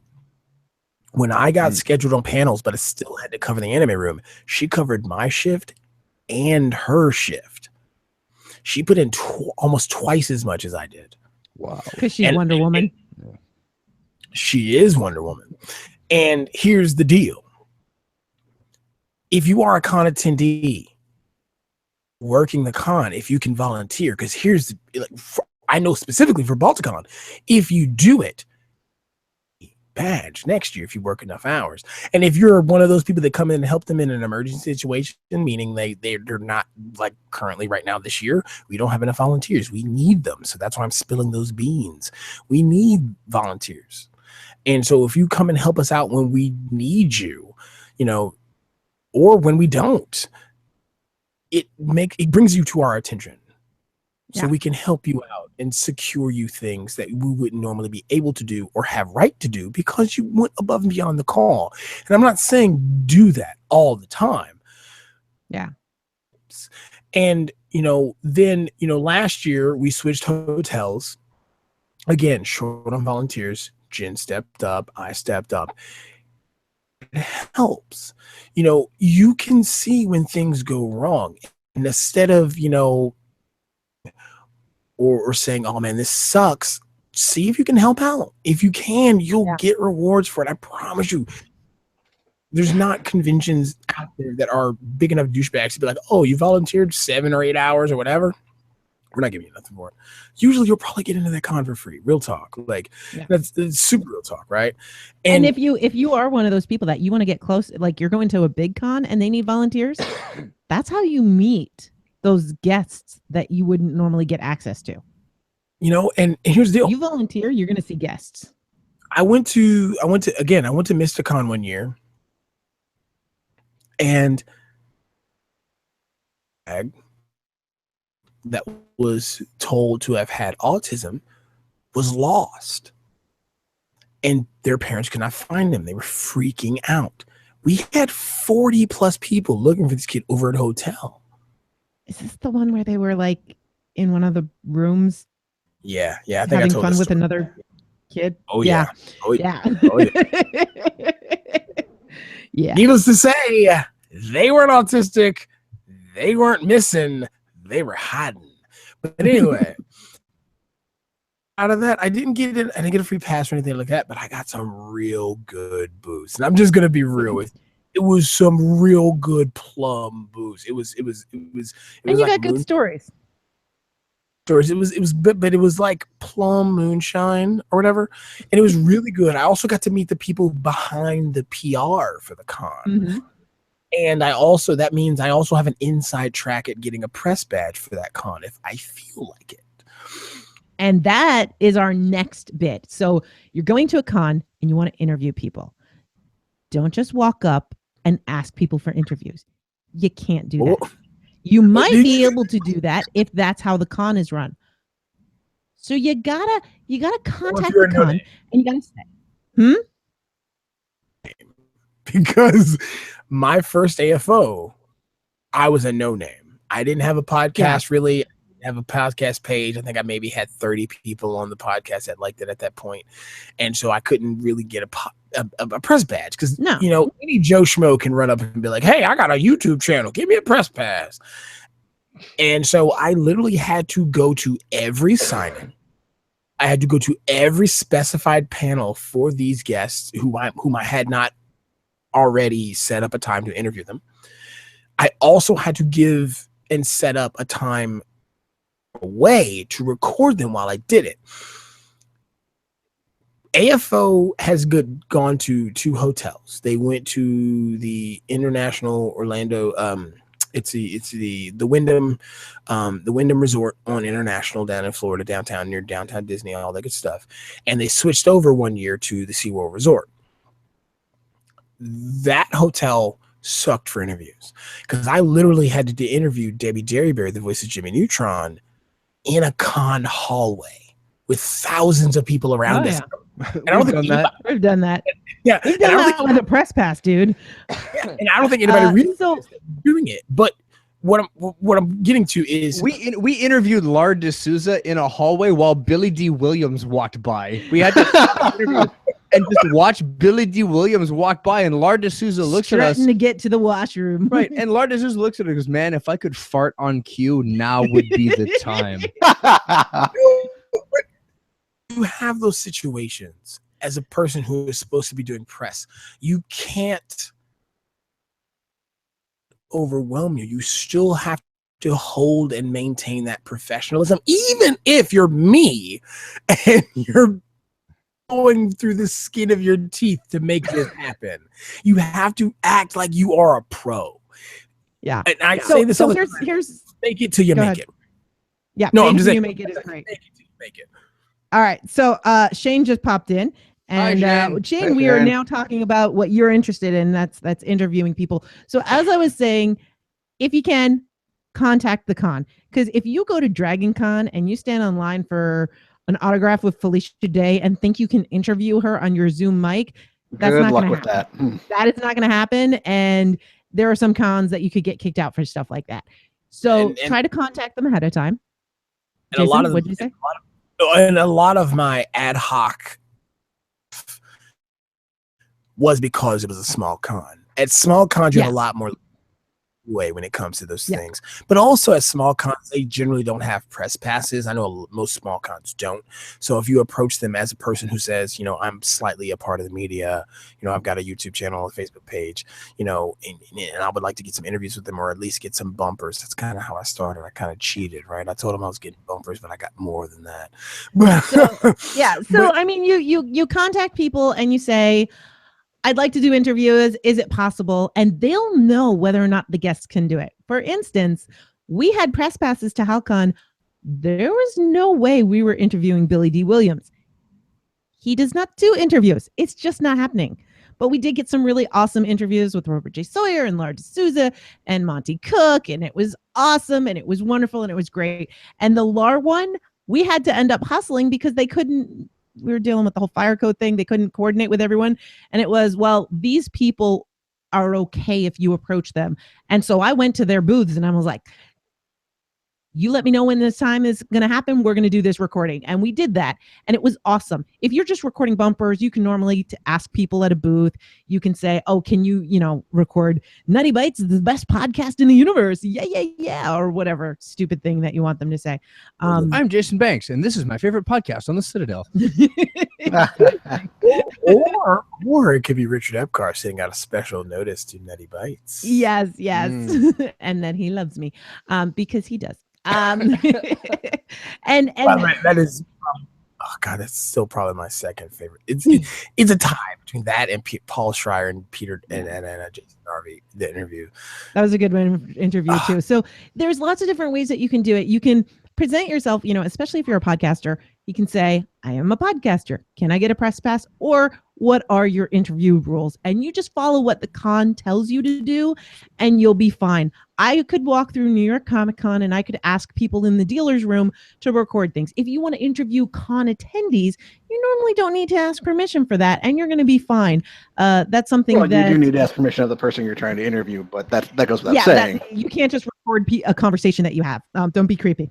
That's number one rule. Don't be creepy. But that's something that NCAF did for the radio station at Maritime is he was just interviewing people on the outside. And that was awesome. And that is definitely something that you want to do. You want to get the atmosphere and all of that. But so maybe each of us can give a tip for interviewing at a con. Think of a question that person isn't being asked by everybody else. Because everyone else is asking, how do you like Halifax? Everybody else is asking, tell us about your latest project. Everybody else is asking, what was it like to be on Deep Space Nine? Especially because what's it like to actually use a teleporter? Well, Nichelle Nichols doesn't know that because she didn't use one. Yeah. But there's the typical canned questions, and this is something that I pride myself on, is asking those off the wall questions. When I worked at the radio station, I got the very rare opportunity. I got to interview Mario Andretti, the driver of the century, multiple driver of the decade, the only guy to win, Indy Le Mans and a Formula One race. He's just a hero of mine, and I get to sit down with an F1 world champion, and I get to ask him anything. Was Schumacher. The only thing I would better than Schumacher, although you're not going to be able to interview Schumacher. Right. So, but you know what? It'd be like, I get to interview Andretti, and that's enough. But I get to ask him anything. So I start off with the questions like, is this your first time in Atlantic Canada? What do you think of Fredericton? Wow, what are your memories of races in Canada? Okay, I'm going to stop asking those questions now, and I'm going to geek out. If you could link any 3 corners from any 3 famous racetracks together to make the perfect stretch of road, what would your corner be? Hey, now that your grandson is racing, what's it like to watch him race? Or when I start asking him questions about his twin brother Aldo and the accident that they had in the 60s, which ended his twin brother's racing career, how did that affect you in your racing? Or are you afraid? And what would you rather do? Go 3 wide at Talladega, do an F1 start, or jumping over the hills on a Baja 1000? What would you rather do now? And I start asking these questions. You gotta share the best question. The corner that's named for him. Oh, so there's a corner at a racetrack in California at Laguna Seca that is named for Mario Andretti. It's the Andretti hairpin. It's a double apex left-hander at the bottom of a hill. It's a tricky corner. So I said, what's it like to race at Seca and hit your corner and miss the line? What do you do when you miss your own corner? And then he starts talking. Immediately, he goes to the racer excuses, right? He's like, oh, well, it's a very tricky corner. It's a downhill double apex left-hander, and it leads into this high-speed section, so you have to carry speed through and all these things. I said, yeah, so what's it like when you miss? He's like, well, you hope nobody notices, but you notice. And my favorite thing about that story is everybody had 5 minutes to interview him. It was a press junket. Everybody had 5 minutes. I got 13. Yeah. And they were trying to push him through, and Mario's like, no. These are good questions. He wanted to stay in the interview. When you ask interesting questions, you might end up getting more time. Do your research, come up with creative questions, and you'll be remembered. And I'll tell you, this also works for podcasting, because when somebody's doing a press junket and they've got, a half hour back to back for 8 hours, and they're going from podcast to podcast to podcast, and then they get to your podcast, and instead of hearing the same old questions, you ask them a couple questions about their project, and they say, okay, now we're going to talk about our favorite fictional music band. What? Yeah.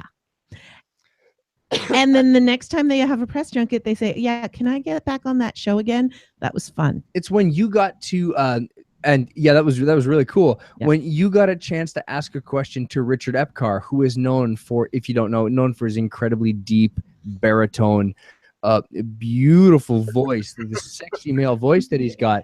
And you asked a question to his wife, asking her if she fell in love with his voice first, if it helped. And what was the answer again? The answer was, I love you, Nutty. That was don't even listen. So this is Jason's story. Jason has a great plan. I love what your plan is, because you got to do your research on people, right? So you do your research, you find out your information. What Jason tends to do is he's got his people, and then he'll go to groups that he's got friends in, and he says, I'm going to be interviewing these people. You have 3 days to give me some good questions. And then his friends give him good questions. And when he asks them, they're different. And the reason why I do this is because here's the deal. I'm not an egotist, right? I can't think of everything, okay? So much easier. Also, if you can find awesome guests like Richard Epcar and Ellen Stern, a.k.a. Mrs. Epcar and Mr. Epcar. No, Mrs. Epcar and Mr. Stern. Exactly. You're right. Absolutely. Yeah. If you to get them tired because, by the way, no offense, you will never hear these outtakes, but I will treasure them forever. I think I Outtake heard some. of that interview. Oh my God. If you ever hear me and Jen make the joke about brooms on the podcast, it is from that. It was great. The other thing is you wanted to interview Richard Epcar, but he was going to be there with his wife. So what did you do? You said, can I interview the two of them? And you asked her questions about her projects and you asked him questions about his projects. Absolutely. And you made sure it was not a one-sided interview. Absolutely. Go ahead. No, well, the funny thing is, you know what? I love Richard Epcar, and I'm not shortchanging him in any way because he had a in soap operas, and he's Bato, obviously from Ghost in the Shell. And I'm matter of fact, I was watching a show on Netflix that has him in it, but his wife did some stuff that is culturally significant. She was the PR director or the voice director for translating Star Wars into the Navajo language. And that fed into their very own voice work studio that they created together. And so there's a Navajo Star Wars? Yeah. She's the one who did Wicked. the AR for that. She directed the voice actors translating that. That's what's awesome about Ellen Stern, right? Like Ellen Stern, she's really interesting. It's amazing. And so when we had Anna Silk at the radio station for Epic, she was coming into town to visit her mom because that's where she's from. Anna Silk is the main character from Lost Girl, and she grew up in Fredericton. She was coming into town, and she was coming into town with her husband. And so when they showed up at the studio, and we had a chair waiting for her husband, who's also an actor, he was very surprised. He was like, "Oh, you want to include me?" Because he's not nearly as famous as she is. And he's kind of used to just standing off to the side. And it's like, no, we want to include you. So when we'd ask questions, we made sure to include him. It wasn't just about her work. We talked about the Hamsa Boys, his old Hebrew boy band.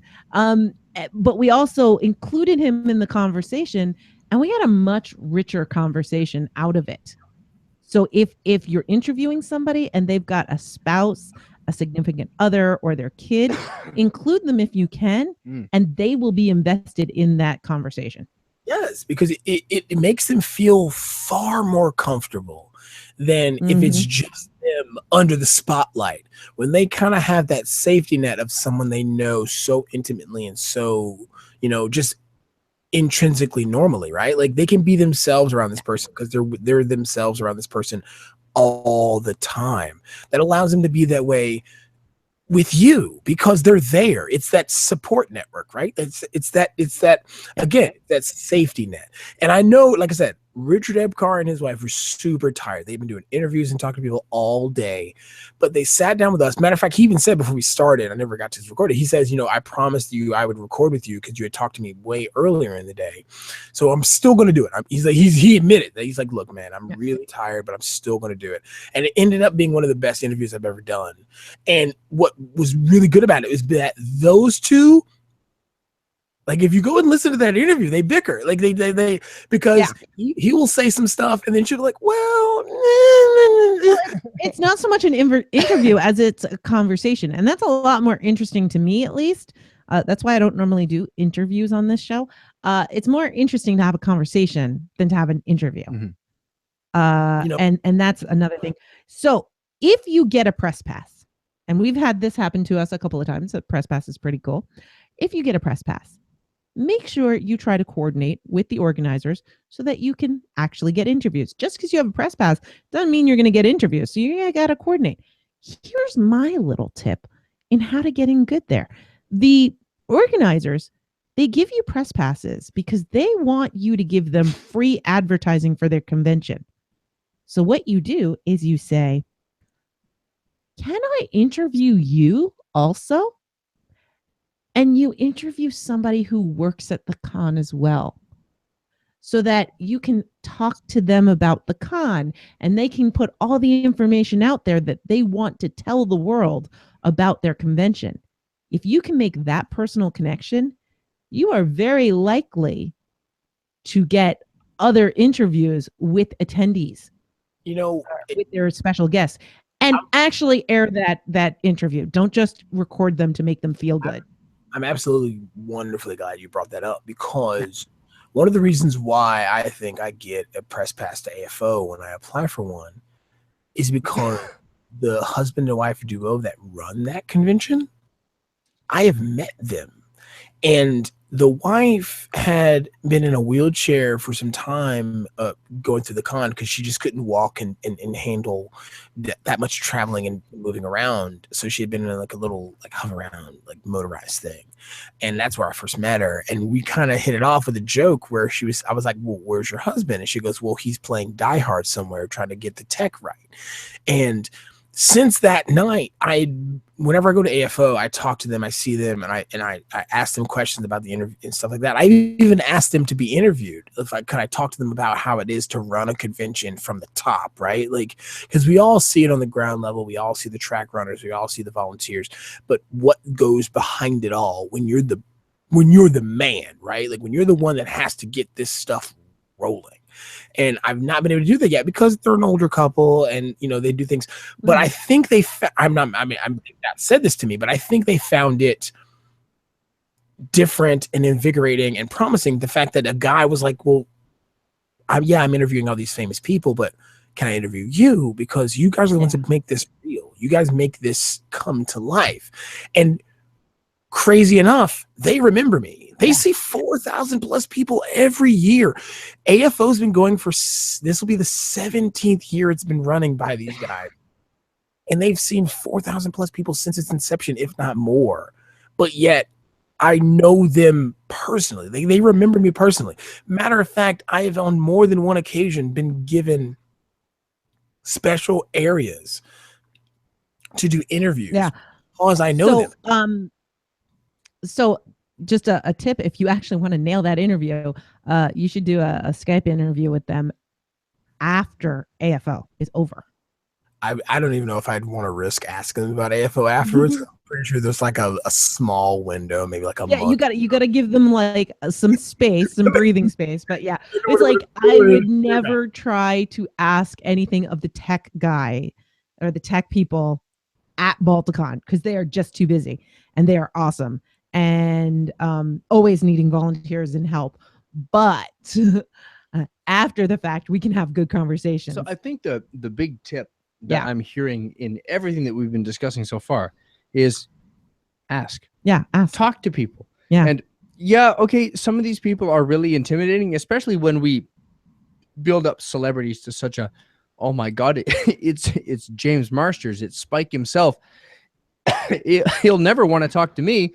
Oh my God, it's Mario Andretti, the F1 superstar. He's never going to want to talk to me. Oh my gosh, it's the Clockwork Doctor. He's the Walking Death. It's Nutty from the Nutty Bites podcast. She's never going to talk to me. No, yes, we will. Yeah. We absolutely will. You just ask. Yeah. The worst I'll say is no, or not right now. I'm drunk. Because that usually happens with me at cons. It's like I'm pretty smashed. Come find me tomorrow at about 4 p.m. when I wake up, and we can find me talk. when I'm not so gone. Right, absolutely. Or if you want to have a really funny, slurry conversation about the bumper integrity of a Volvo C70, we can talk about this. Redacted. Oh my God, I miss Tony Miller at cons. No. Is there anything that we? I'm sorry, Jason. Stop. No. Everybody's talking. I know. It's what I do. I say this all the time. But no, I know we need to wrap up. But I think one thing you guys missed was if you get a press pass or if you get accepted as a guest, have the confidence of that role. Yes. Be professional. Don't short being too early. Given the fact that you were chosen as press or chosen as a guest, you have certain things that you can do as that.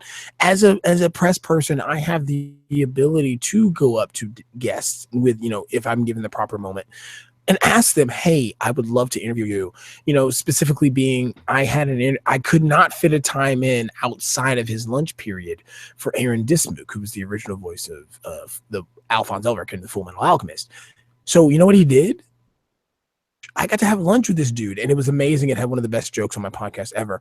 But I had to fit in a schedule with him and have lunch with him because that was the only time I could. And he was accommodating and he allowed it to happen. And so I had to change my schedule and tell the girls, hey, I can't photo you guys, shoot you guys in the photos this time because I've got to sit down with so-and-so.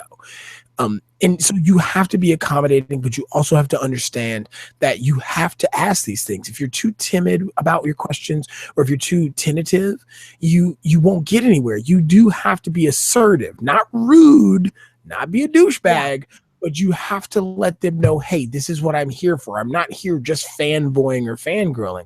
I would love to talk to you about such. And that goes, yes, exactly. That goes a long way versus, hey, could you, maybe possibly, And you go, you find out the time. Okay, I'm going to be recording an interview with this person. Awesome. If you can check out a panel of theirs, go to it ahead of time. You go to that interview, and if you don't get a time, you make sure you find one, or you talk to the person, you figure something out. You be flexible, but you go after it. Don't feel like, oh, I'm pestering them, they don't want me here. Don't make up the no's in your head. If they're going to tell you no, they're going to tell you no, and it's fine. And then you can have a great interview. You can do everything awesome. Then you can have the microphones turn off and then tell somebody that they ruined second ed D&D, which really would have been good on microphone. And they will remember you for next time. To tell that story briefly, we got to interview Monty Cook, the guy that wrote D&D 3.0 and 3.5. And at the end of the interview, when the microphone gets shut off and we're shaking hands, I shake Monty Cook's hand and said, my hero has always been David Zeb Cook, the guy that wrote second ed D&D. There was nothing wrong with it. You ruined D&D for me. But now that I've met you, you're a pretty cool guy. And I kind of like you. Yeah, I think it was like, I always thought of you as the guy that ruined D&D. You were always, actually pretty cool. You were always the guy that ruined D&D for me because David Zeb Cook did a great job with AD&D, and we didn't need 3.0. But you're kind of a cool guy. And his eyes just wide as saucers. Then he started laughing, and we shook hands, and we had a cool kind of moment. I wish we had it on camera or film or recording. And there's Ensign Harry Kim right behind you, which you didn't see, who just was in the middle of a conversation, because this was in the green room, middle of a conversation, mouth drops, eyes open. Did he just say that? And the green room went quiet. Oh, and Billy D. Williams is in the corner trying to eat a sandwich. Yeah. Cojones, man. Sometimes you just gotta stack up and grab those. But you do that when the microphone is on. So, we said that we would talk about things: batteries, extra batteries, backup batteries, alternate batteries, extra cables. Hit record twice. That's very important. Mm-hmm. If you have multiple recording devices, use them all. Use them all. Yes. Then find somebody else with one more and use that one too. When we recorded Lar and Monty and Robert J. Sawyer, we had 4 different recorders on the table, and a couple of them failed. Mm-hmm. So there was one that we had 4 recorders on the table and only 2 recorded. H2N. I support this mic wholeheartedly. Oh, it's a great mic, but if you forget to hit record, or you run out of space, or your battery dies, there's nothing you can do about it. You have an H4, don't you? No, I have an H2. Oh, okay. Yeah. We had H4s at the radio station. Yeah, we had H4s at the radio station. We are no longer local to the radio station. So at the time we had an H4N, we had 2 H2s. And your phone, I think, was the last one. No.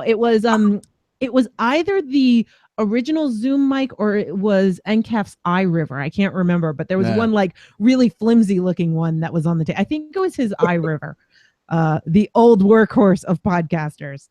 And it was awesome. but we salvaged recordings, and so redundancy is very important. So if you're recording, have multiple recording devices if possible. And that's it. Is there any last minute tidbits or pieces of advice we want to say before we sign off? Jax? Just the usual. Water is your friend. Drink often and drink plenty of it. Yes, alcohol is Wash your alcohol hands. is great, but you will dehydrate if you do not go 1 for 1 with water. I always keep a water bottle on me. Many conventions will have water in the rooms or in the hallways. Make sure that you replenish your water bottle. But I am always bringing a water bottle with me, and I am drinking up a storm. And you know what? If you sit there going, oh, but it means I'm going to have to go to the bathroom and I'm going to miss panels. Don't worry. You won't have to go to the bathroom that much. That's how much you need the water. Here's a text top tip. Yep. If your water bottle is opaque, let's say made of spun aluminum and hung from your belt by You a can have carabiner, like fun Kool-Aid, right? Right. You could absolutely fill the thing with booze and Or Kool-Aid. and security will never know until you hand the bottle to the security guy at the 11 p.m. hentai panel, who then takes a drink from it, calls it pretty good, and lets you stay. Because that security guy is pretty awesome. Don't be obviously publicly intoxicated. No. You could get arrested for public And we'll drunkenness. get you thrown out of the con. What did you off, say, Jax? That can, and in I some asked cases, Jax. will get you thrown out of the con. Yes. Depending on how. Absolutely. And I joke a lot about my intoxication, and I do enjoy a good drink like everyone else, but there is a difference between having a nice gloss from 1 or 2 good pints, 1 or 2 good drinks, and being that guy vomiting down the front of somebody else's costume. Or off the There's 10th. also the the difference Marriott. between there's also the difference between getting a little tipsy with your friends at the end of the night at a con and being the guy completely drunk at 10 a.m. Sure. Yeah. And, watch that line because security knows the line and they will kick you out when you cross it. And don't be mad when they do. They're doing their job. Yeah. So know the line. Atlanta PD knows when you're drunk. Oh, absolutely. Yeah. And yeah, if they have to call in the boys in blue, the guys with the guns on their hips, because you've done something wrong, guess what? Now's the time to stop fighting and just go. And there is a difference between you are drinking at a convention that's in a hotel that you're staying at, and a convention that is not attached to a hotel, not so cool, or that you're not staying there and then you're just gonna think you can pass out in the lobby. That's not cool either. You need to make sure that you have a way home safely. On that note, Yeah. drunk at a con or buzzed at a con is very different than high at a con. Yeah. And if you think that you can walk around full of drugs or holding careful. drugs, Be careful. yeah. I would don't wanna talk recommend about I that. would recommend not. The only one who can do that is Snoop Dogg, because it's just literally how he breathes. He just literally breathes in weed smoke. Right. Snoop is the one exception, and I think I would like to shake that man's hand, but I think the contact high would eliminate me out of the military. eliminate me from government jobs forever. These things are important. There's a new concept, actually. I completely forgot about this. There is a new concept that's been going around, and it's called either ghosting a con or full on just bar con or anti-conning or whatever it's called, where Lobby you go conning. to Lobby conning. Yeah, where you go to a con and you don't pay and you still partake in pretty much everything, and it's really tacky if you then try to sell your wares. Not cool. Well, that's horrible. Yeah. If you've got friends who are going to be at a convention and you want to stop by and see them, that's totally cool. You don't need to pay for a press badge to come in, hang out in the lobby, see your friends, whatever. But you start going to panels, you start trying to sell things, you go into the dealer's room, you're stealing. So pay for your badge. I will, if you can somehow get past the volunteers who are meticulously checking for your badge, I will applaud you, but at the same time, I will sucker punch you. Well, there's some cons that, for instance, at Balticon, the only place they check is the dealer's room. Yeah. Like I said, I like this is where small con, big con varies. Dragon Con, they're checking at every door. Like Oh, you've absolutely. got hotel staff, and San Diego Comic Con, good luck. New York Comic Con, good luck. Same thing. Smaller con, big con, but Like Yeah. I will point you out to security if That guy I don't see right a badge there. on you and you're somewhere where you shouldn't be. I will save the physical violence for when you do something real bad. If you touch someone that doesn't want to be touched, I'll take the assault charge No, because you earned it. I can Nutty- start I can start a GoFundMe on any of the social media pages, and I guarantee you, I'll get it paid off from GoFundMe. What were Thanks, you going to Jax. say, Jason? You didn't touch on this, but for fellas and ladies out there who see a cosplayer doing the cosplay they love and want to meet, take a picture, and hug them, okay to hug them? Freaking hug them. Don't hover. Don't do that whole Yes. no hover hover hand. hand. Hover No hand hover is hands. awkward. And if anyone needs a description of the hover hand, it's when you see the real pretty girl who's in charge of that podcast that you love so much. Oh my God, I finally get a picture with Nutty. This is the most amazing time ever. I'm getting a picture with Nutty. Oh my God, I get to touch her. Wait, is this your photo? And you can only do this. I need an adult. Okay, so for listeners at home, Tech just came really close and he's hoverhanding me and it's creepy and I'm married to him. Go away. Here, wait. That's better. That's better. Now he's actually touching me. If the person says you can hug them or put your arm around them, do it. If you don't think you can, hands at your sides. Do not hover hand. It is creepy. But that's basically our advice for everything. Don't be a creep. Don't be a creep. But thank you. We have rambled on way too long. We've talked for, I think, like 2 hours, but we really wanted to get into the nitty gritty here. We wanted to cover more than we did in the last few years, and I think we did. There's lots of things. If you have any questions or comments, you can contact any one of us. We will help you out and we'll let you know some things. And there's some things we didn't talk about. There's a couple relationship stuff that can happen at cons. If you want to talk about that, I'm totally open to talk about that. I'm just not going to put that on a show. But send in feedback, questions, whatever. If you're nervous about being a panelist for the first time, I am open to talking to you about what that's like on a one-on-one, to give you some pointers for whichever con you're actually going to be attending. But let us know your feedback and your tips and your tricks, and you'll hear all that at the end. Jax, is there anything you want to pimp tonight? No, I'm good tonight. Okay. No pimping for Jax. Jason. Hi, guys. No.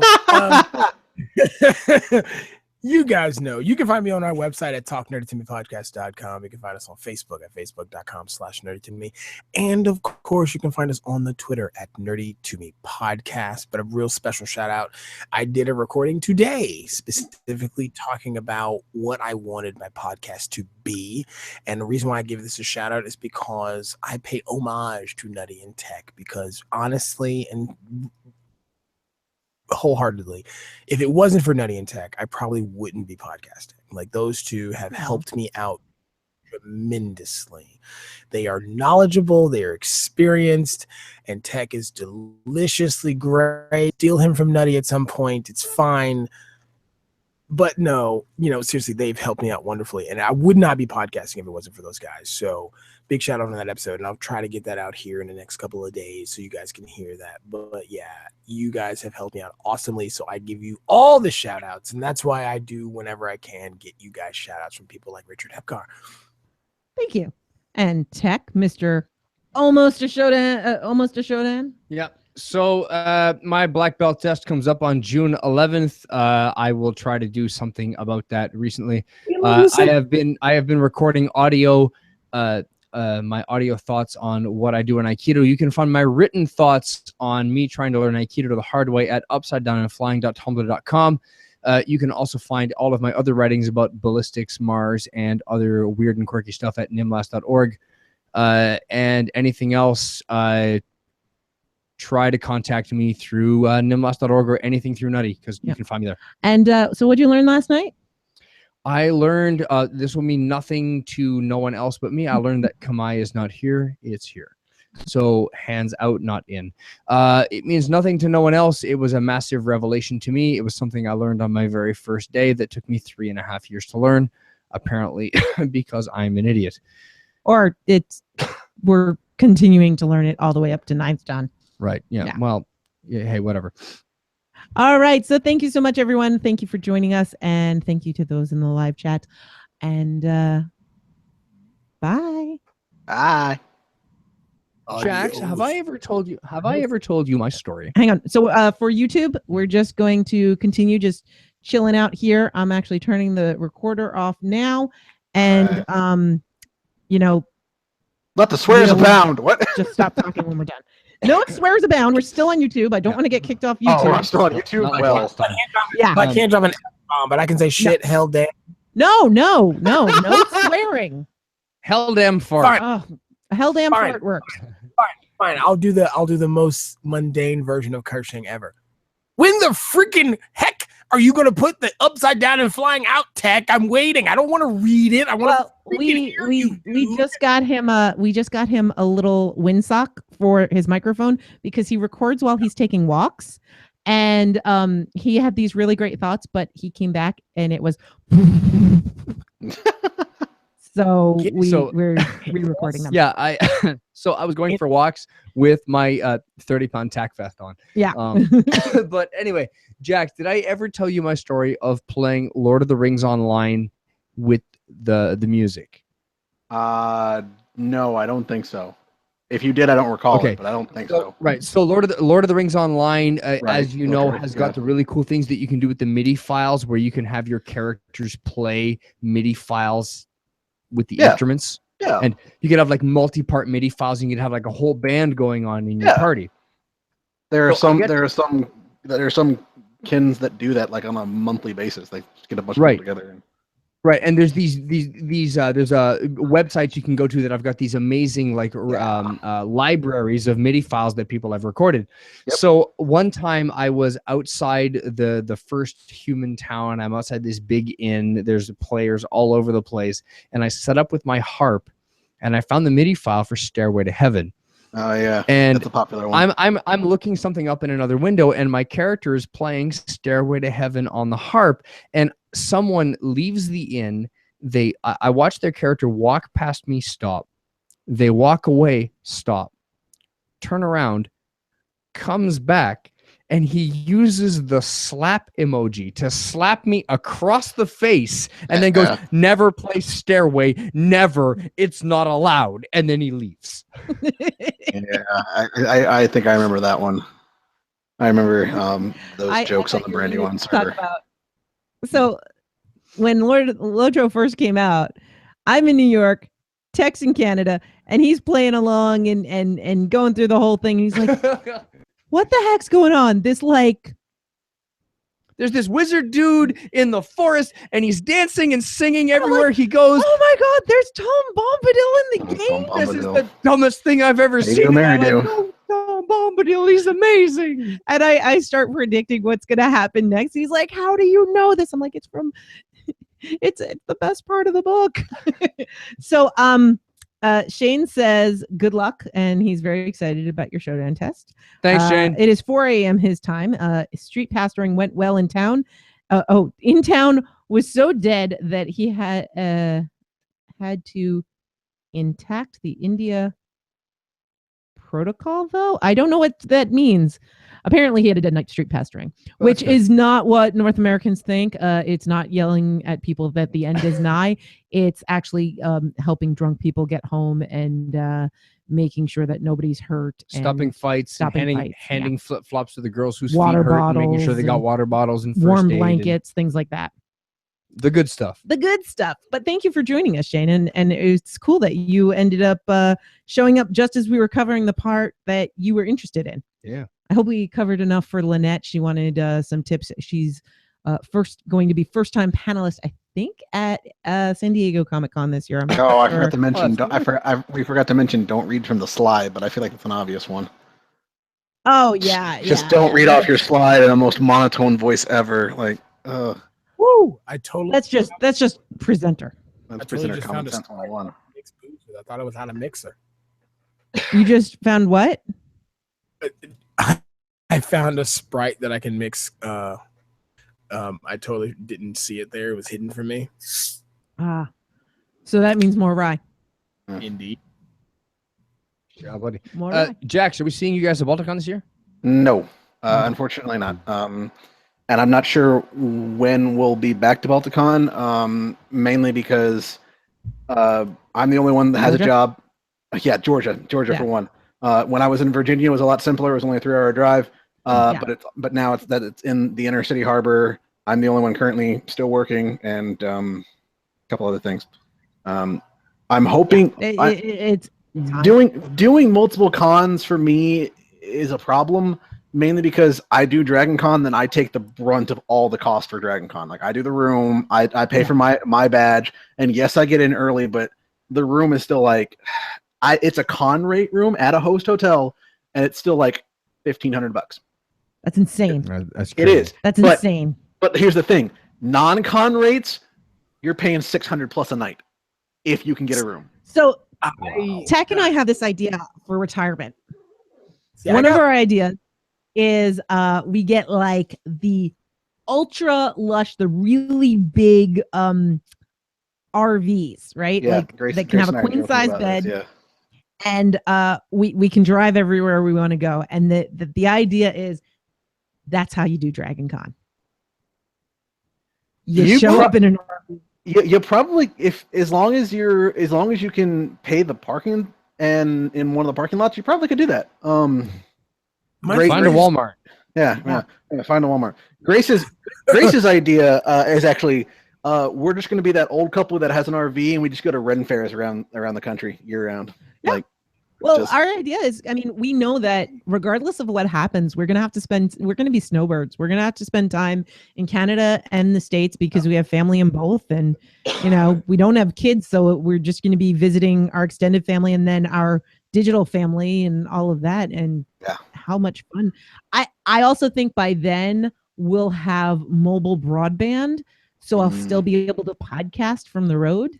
There is a sex- job I want. There is a 3-year posting available to El Paso, Texas. Yeah, that would be Uh, fun. And How'd you- yeah, I know. I know it sounds weird. I want to go But- to Texas. But but- I went there for 2 months and I really enjoyed my time. And if you're telling me that I can get 3 years paid and make extra bonus cash in an open carry state, okay. Yeah. Oh, That sounds horrible. and it's 2 hours from a Southwest airport, which means we can fly pretty much anywhere. Absolutely, for cheap, for Yeah. much cheaper than just flying up here. Yeah.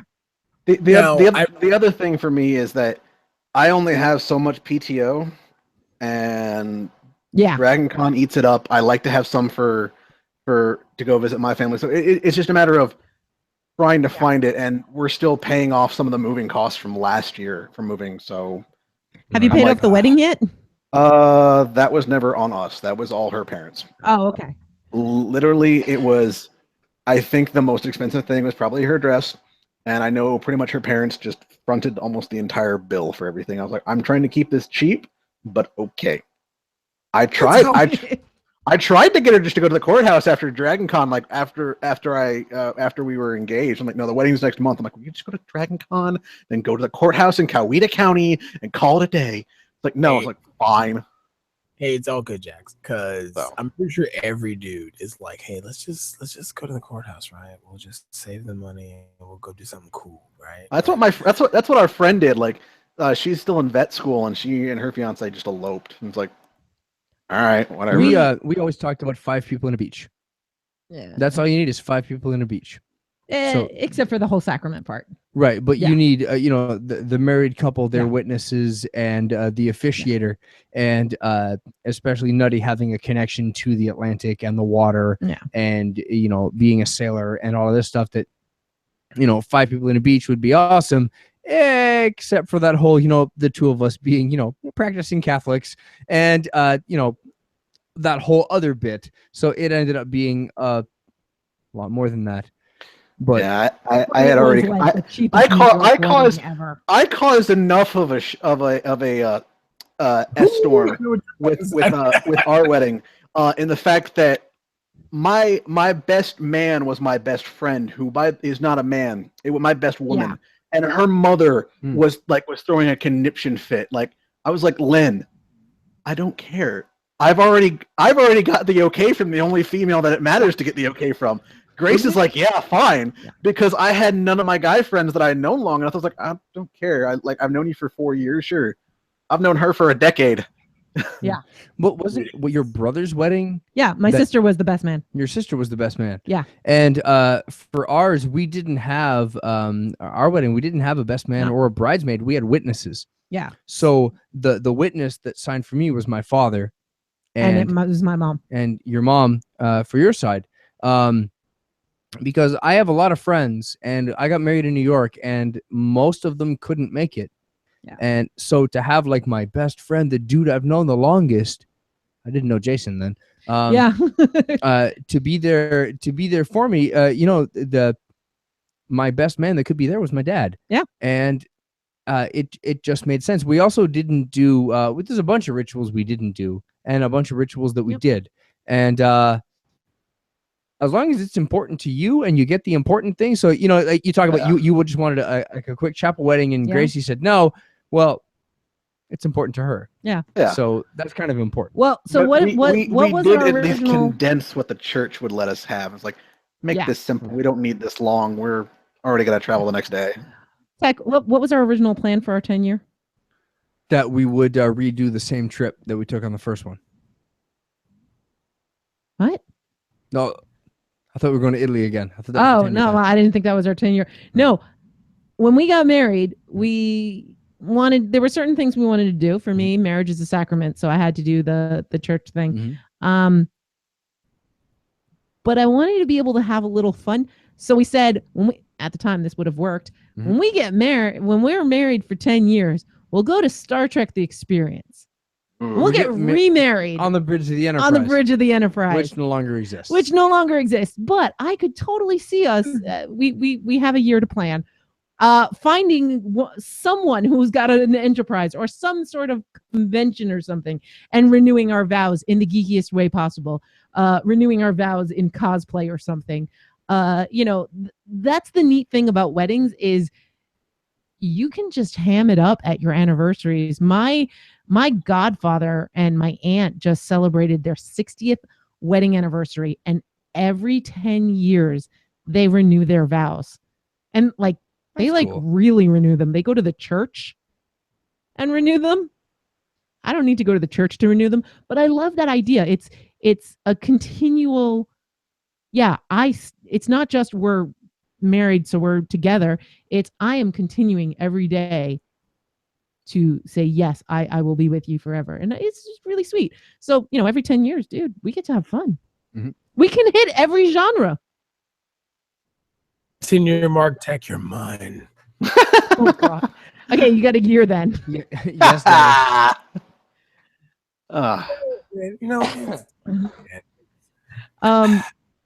I would like to see a bachelor party Jason throws. Oh yes, No. please. One that boy. Jason would throw for you. That would be fun. So so at our wedding, the bachelor party, we got to talk about this story because this is funny. So It's the after show. right. So we had gone to New York, and we're getting ready for the wedding, and we're staying in a hotel, and everybody that had come from out of town is staying in the same hotel, including my parents. And we're having a party the night before the rehearsal. Yeah.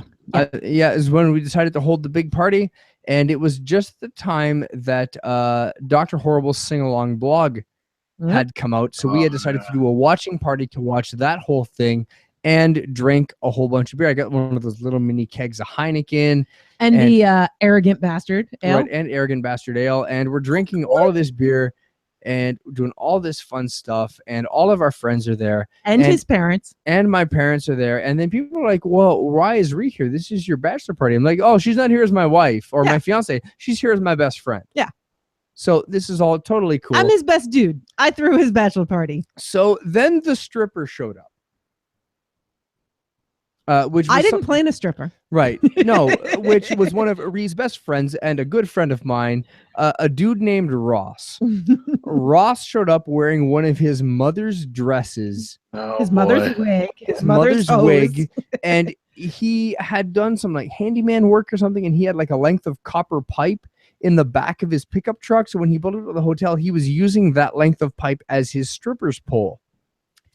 And he's like, like grinding all up on Ross it. is not a femme looking man either. No. This is a pretty butch dude. So sure it's it's like just, in a wig.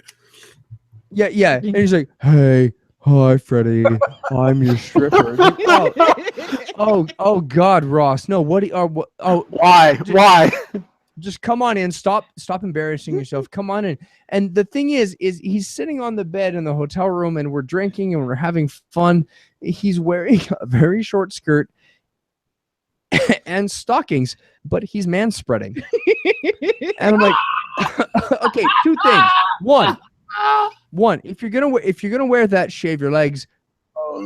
Two, if you're gonna dress like a woman, please sit like a woman, because no one needs to see your wedding tackle, especially not me. First off, Just Or my put- mom. Right? Yeah, or my mom. Put it away, that please. quit being sexist. I can sit any way I want. So my favorite bit is he comes in with this pole and is dancing around the pole, and Tech's mom is dying. She is dying. She falls off the couch, laughing her butt off. She may have peed herself. I don't know. It was hysterical. And all of our friends who, most of our friends did not know his parents. I think just the serial killer. Yeah. Yeah, absolutely. So they're just like, your mom is so cool about this. And it's like, are you kidding? You have no idea what his mom was like in her youth. Yeah. It's like, this is normal for her. This is fine. Yeah. And it's Ross in a dress. Yeah. I've been shot at. At this point, I've been through worse. So Shane did get back to me. Yes. India Protocol is making sure single women are not being taken advantage of by drunk men. So there was lots of that. I didn't know that had a name. I am totally for that. Yeah, I am all for India Protocol. And also vice versa. Yeah. Well, anyone, I don't want to see anyone being taken Taken advantage of, and I will walk people home. So I see a Risa Ree in the chat.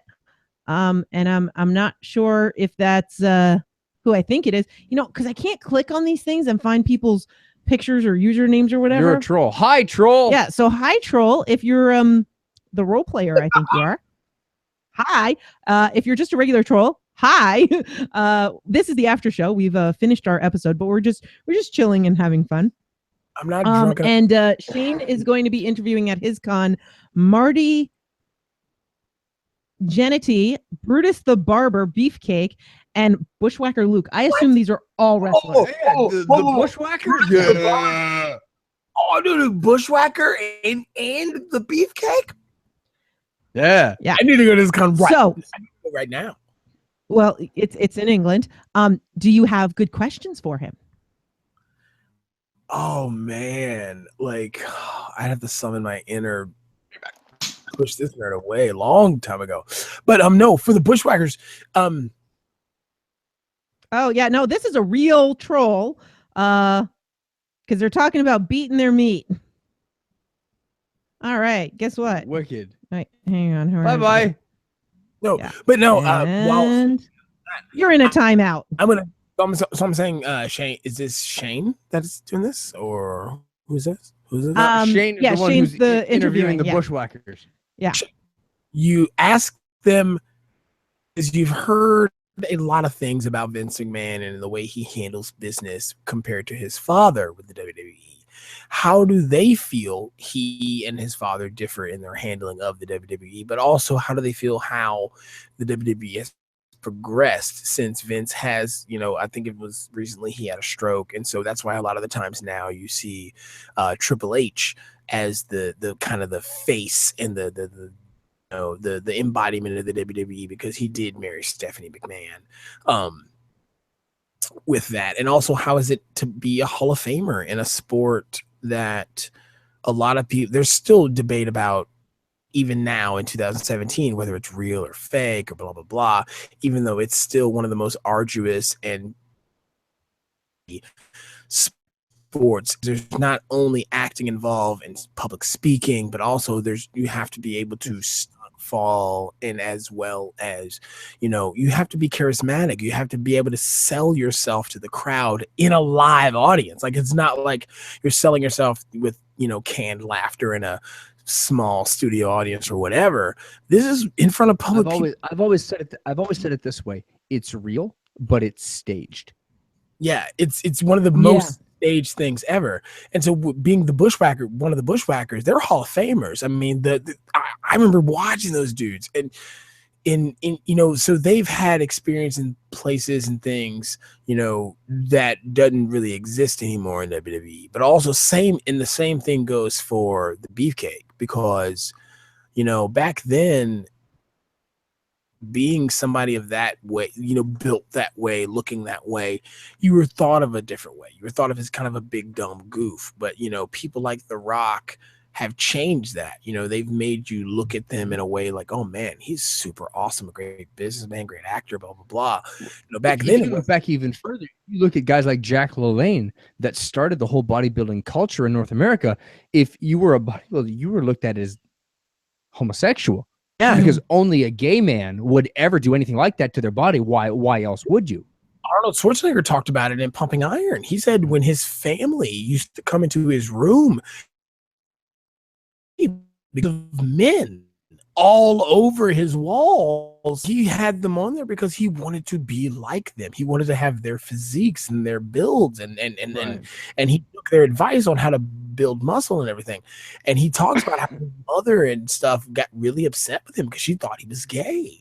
And you kind of have to deal with that stereotype as well. So I would love to hear him interview them and talk about that. Not only that, but how they came up with their gimmick and how they got introduced into wrestling. Because I know a lot of those are canned questions. But when it comes to wrestling, those canned questions can produce a lot of different answers. If I'm going to ask a question to like old school wrestlers like that, I want to ask them the question, how bad is the Vicodin abuse really? Yeah. You gotta ask them something that they'll be comfortable enough to answer. No, I don't care. Because if there's two things I've learned from listening to old ICP albums, from their liner notes and from their interviews, is that they said the two things that are underreported in pro wrestling is the abuse of painkillers and homosexuality, because they're two things that are just not talked about. I want to know the truth about both things, honestly. I want like the lid blown off. I want to know what the industry is really like, and I think that fans are smart. I really think that trying to dumb things down for your fans is bad, and I think that embracing the intelligence of your fans is a good thing. So I think by blowing the lid off and accepting the intelligence of your fans and saying that, yeah, okay, we got a problem with painkillers.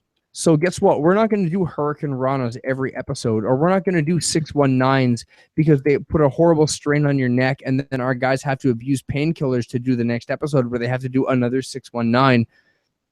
As cool of a move as it may be, we're not going to do that anymore. Or things like, yeah, okay, guess what? Hey, that wrestler that you like happens to be gay. How cool would it be if the WWE had a gay romance storyline? How cool would it be if they did that and it wasn't exploitive? Right. If they just happened, if there happened to be a gay romance angle. Oh my God. On one of their storylines. I have like such a fun idea. So you know how sometimes they have like flavor characters? They're not wrestlers, but they show up and they add to the storyline. Sure. We're looking at you, Paul Bearer. Randy and Mr. Leahy showing up. Randy and Mr. Leahy. Oh, that'd be amazing. I'm trying to imagine. So you had so George the Animal Steel, who passed away a short while ago. Peace be unto him. And the Macho Man, Randy Savage, and Miss Elizabeth. Imagine if it was like Mr. Eliza and the Macho Man, and like George the Animal Steel was like ripping turnbuckles with the green painted tongue and like trying to steal Mr. Eliza away from Macho Man. Oh, you listen here, animal steal. You're not gonna steal my homie, my love. We're gonna get into the ring and we're gonna snap into a Slim Jim, aka your neck. Oh yeah. Still, yeah. Cosby doing Macho Man. How is that? How is it I'm still hearing Cosby in there? It's Sorry, because you're for raised those of you just tuning in, every time Jason does an impersonation, it ends up sounding like Bill Cosby It's because the Jello doing the pudding. impersonation. Yeah. Jello pudding pops. Step into a Jello. I got the Jello pudding. Can't say the darndest things for the Jello pudding. It might just be that that's his best impersonation. Oh man. Oh man. But no, so man, I random would thing. absolutely kill to have those interviews because as a kid, I know this is one of the Transporter time. one of the facets of my nerddom that I don't talk about very much. And it's not just because it's a nerddom thing, but it's just often is that I was a huge and absolute huge WWF fan, aka WWE. I remember having to like bounce back and forth cable channels trying to catch WCW and WWE because they were on at the same time, and like one would be than the other, and I wasn't supposed to stay up past that time, so I'm like trying to catch it all. And I remember back when, Like Pokemon. yeah, absolutely. There was an independent wrestler by the name of Rolling Thunder who was this like 6'4", like 400-pound black guy. Like he was huge. And he came into my family's restaurant one time. And he had a certain And you somebody with him. fanboyed. No, I didn't fanboy for him. Wow. For who he brought with him. Who'd he bring? The man, the myth, the legend, Lex Luger, into my family's restaurant. Wow. Cool. And you got to think, this is like a 6-year-old, like 8-year-old kid seeing one of his superstars with a guy whom has come into your family's restaurant for years, and you're like, oh, he's just an indie wrestler, whatever. And then he brings in this Hall of Famer, and you're like, holy crap, he wasn't BSing me. Like it was like proving Santa Claus was real. Like, yeah. So Shane says it's in 3 weeks is the convention. So a week after Balticon, you need to hop over to England. Sadly, 2 weeks after Balticon, I've got AFO. Oh, see? Back to back. Shane, ask them the question about the Vicodin. He only has 10 minutes per person, so don't piss them off. Ask them the interesting questions.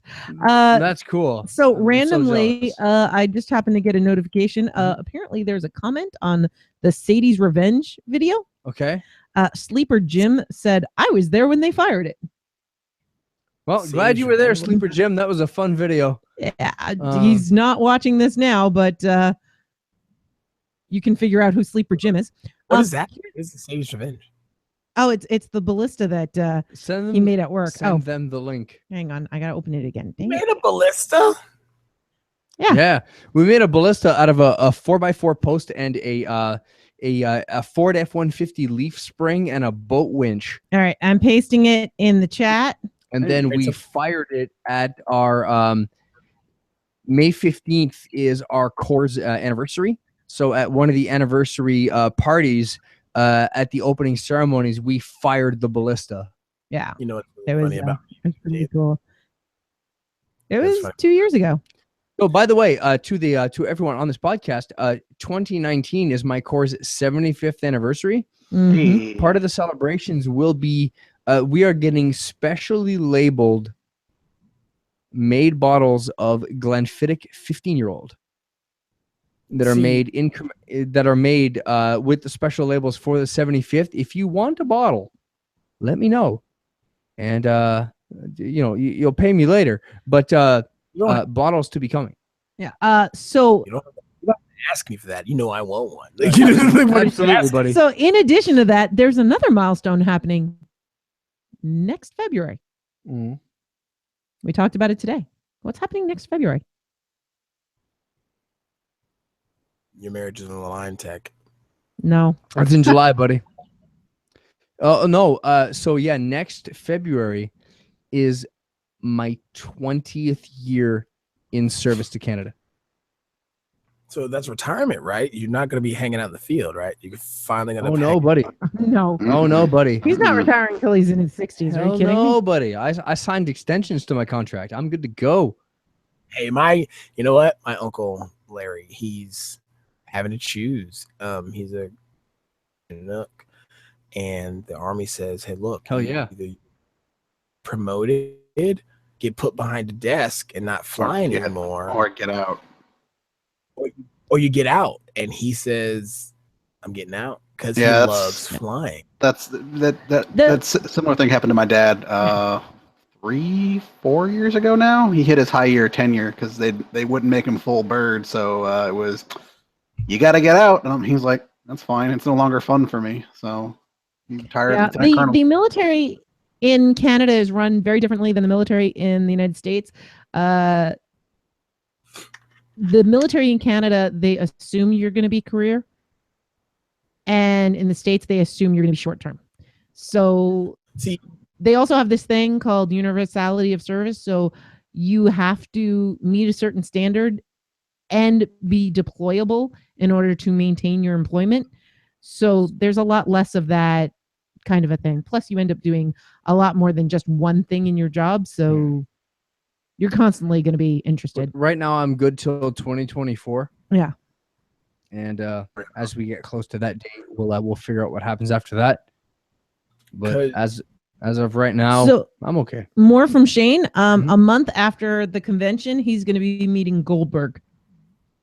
Goldberg. no offense to Goldberg. Not impressed. Wait, you're not impressed with Shane, or you're not impressed with Goldberg? I still remember that episode of the Man Show when Goldberg and the two hosts, he met them at his house, and he's like wearing his like wrestling tights, and they sat on the ground and played dreidel. So, here's a question. That happened on the Man Show. Then girls jumping on trampolines. Yeah, apparently. Yeah, that was bad. So, oh, what's his name? I tweeted out at the beginning of this that we were doing a con survival guide. And that got me a like and a follow from @OutdoorServePrep. They just saw survival guide. That's all they saw. Yeah, he saw survival guide. He's Their from bot, Norway. their bot saw survival guide and was like, follow. Like, yeah. So I'm now being followed by a Norwegian prepper. Nice. Dude, that's not what you were looking for. But if there's a fighter out there or a wrestler that I want to interview, who I'd really like to talk to, Butterbean. That's okay. Now, here's the deal. Now, this is on a real serious note. A guy whom I would like to interview, not only for his ability in the ring, but also for his outside of the ring stuff, and which is not very good. Money Mayweather. I would kill to interview him, not only because he is an intelligent and smart and masterful pugilist, but I would love to talk about him, see how he feels about himself, like his impression of himself. And Tyson, oh my God, Tyson. What about Tyson is that he has been underestimated as a dope and as a non-intelligent person, when he's really, really smart, really intelligent, has a lot of thoughtful things to say, and you won't find very many people more masterful about the art of boxing than Tyson. I would talk to Tyson about nothing but pigeons for an entire episode. I would talk to him about Tyson's Mysteries. Like, that show is coming back, by the way. I love it. Oh my God, that was such an amazingly bad show. That was so much fun. It so Done much. in the way I would not talk to a bad show. You know who I would like to interview? And I'm using my superpowers here. Andre the Giant. Yeah. Yeah. Oh man. Yeah. About the bride. That's all you want to talk to him about. No, actually. I mean, he's a very interesting person. Unfortunately, like, he's interesting. he's not perfect. He's got a kid that he didn't even acknowledge. He knew about her. He didn't acknowledge her whatsoever. And then at the end of his life, he suddenly wanted a relationship because he knew he was dying. There's a lot of bad about him, but he was an interesting person. And I would love to just have a conversation with him because he's so known for his body, and yet his body was a bit of a curse for him at the same time. Mhm. And he was constantly dealing with depression and just having to drink truckloads in order to just deal with living every day. Mm-hmm. And I think it'd be an interesting talk. You know, that's another person I'd want to talk to is Shaquille O'Neal. I mean, there's been a lot of big men in basketball. Never been one as charismatic and just in your face in a good and bad ways as Shaquille O'Neal. And I feel like Shaq's adorable. He's learned to deal with it in great ways, like the Shaqting a fool and all the things that come with being Shaq, right? Like that is a whole different ball game than being Shaquille O'Neal. And I would love to talk with him about being Shaquille O'Neal because not only basketball, there's been a lot of tall men like Manute Bol and Kareem Abdul-Jabbar. There's been a lot of Wilt Chamberlain. There's been tall men.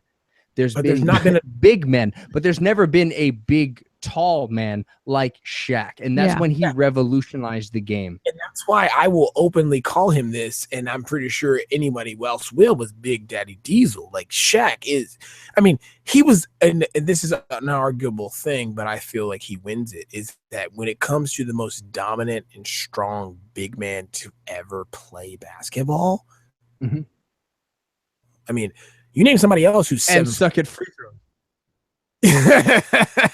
You name someone else who's 7'3", 350 pounds. Yep. Because you got to think Kareem and all those guys were big, tall wise. But they were skinny. They didn't have the bulk to go with it. No, exactly. And that's why Shaq was such a revolution in the game. I mean, you look at like guys like Wilt Chamberlain and Manute Bol and Kareem Abdul-Jabbar. They were tall, but they were thin. And Shaq was the first one to be a tall, like 7 foot plus, and play the body because he was 300 plus. He was a big boy. Yeah, and he played. You know, he played with not only the big man finesse, but power. Oh yeah, and you don't get a lot of that just raw power when you come to big men nowadays, because they want to do the mid-range game and add a 3-pointer to their shot, but there's not very many of them that just stick to the paint, and they're like, you know what, my livelihood, my fortune, my fame is all based on how I can bang around down here with the big boys and score points. And Shaq, I think to this day, the only dude who that's what I do. But yet he went beyond that. I mean, he made albums and movies. Looking at you, Shazam. Although we don't want to look at you. But he made bad video games. I'm looking at you, Shaq Fu. Whoa. Here's the deal. Charles Barkley also has a real bad video game floating out there if you could find it. Shaq wasn't the only one. Charles Barkley got in on that, and his stop. If you don't win that game, what's it called? It destroys the planet. What's it called? Oh gosh, man. You are testing my knowledge. Yes. It's called asking you questions. It's almost like a test. Let's see. It is.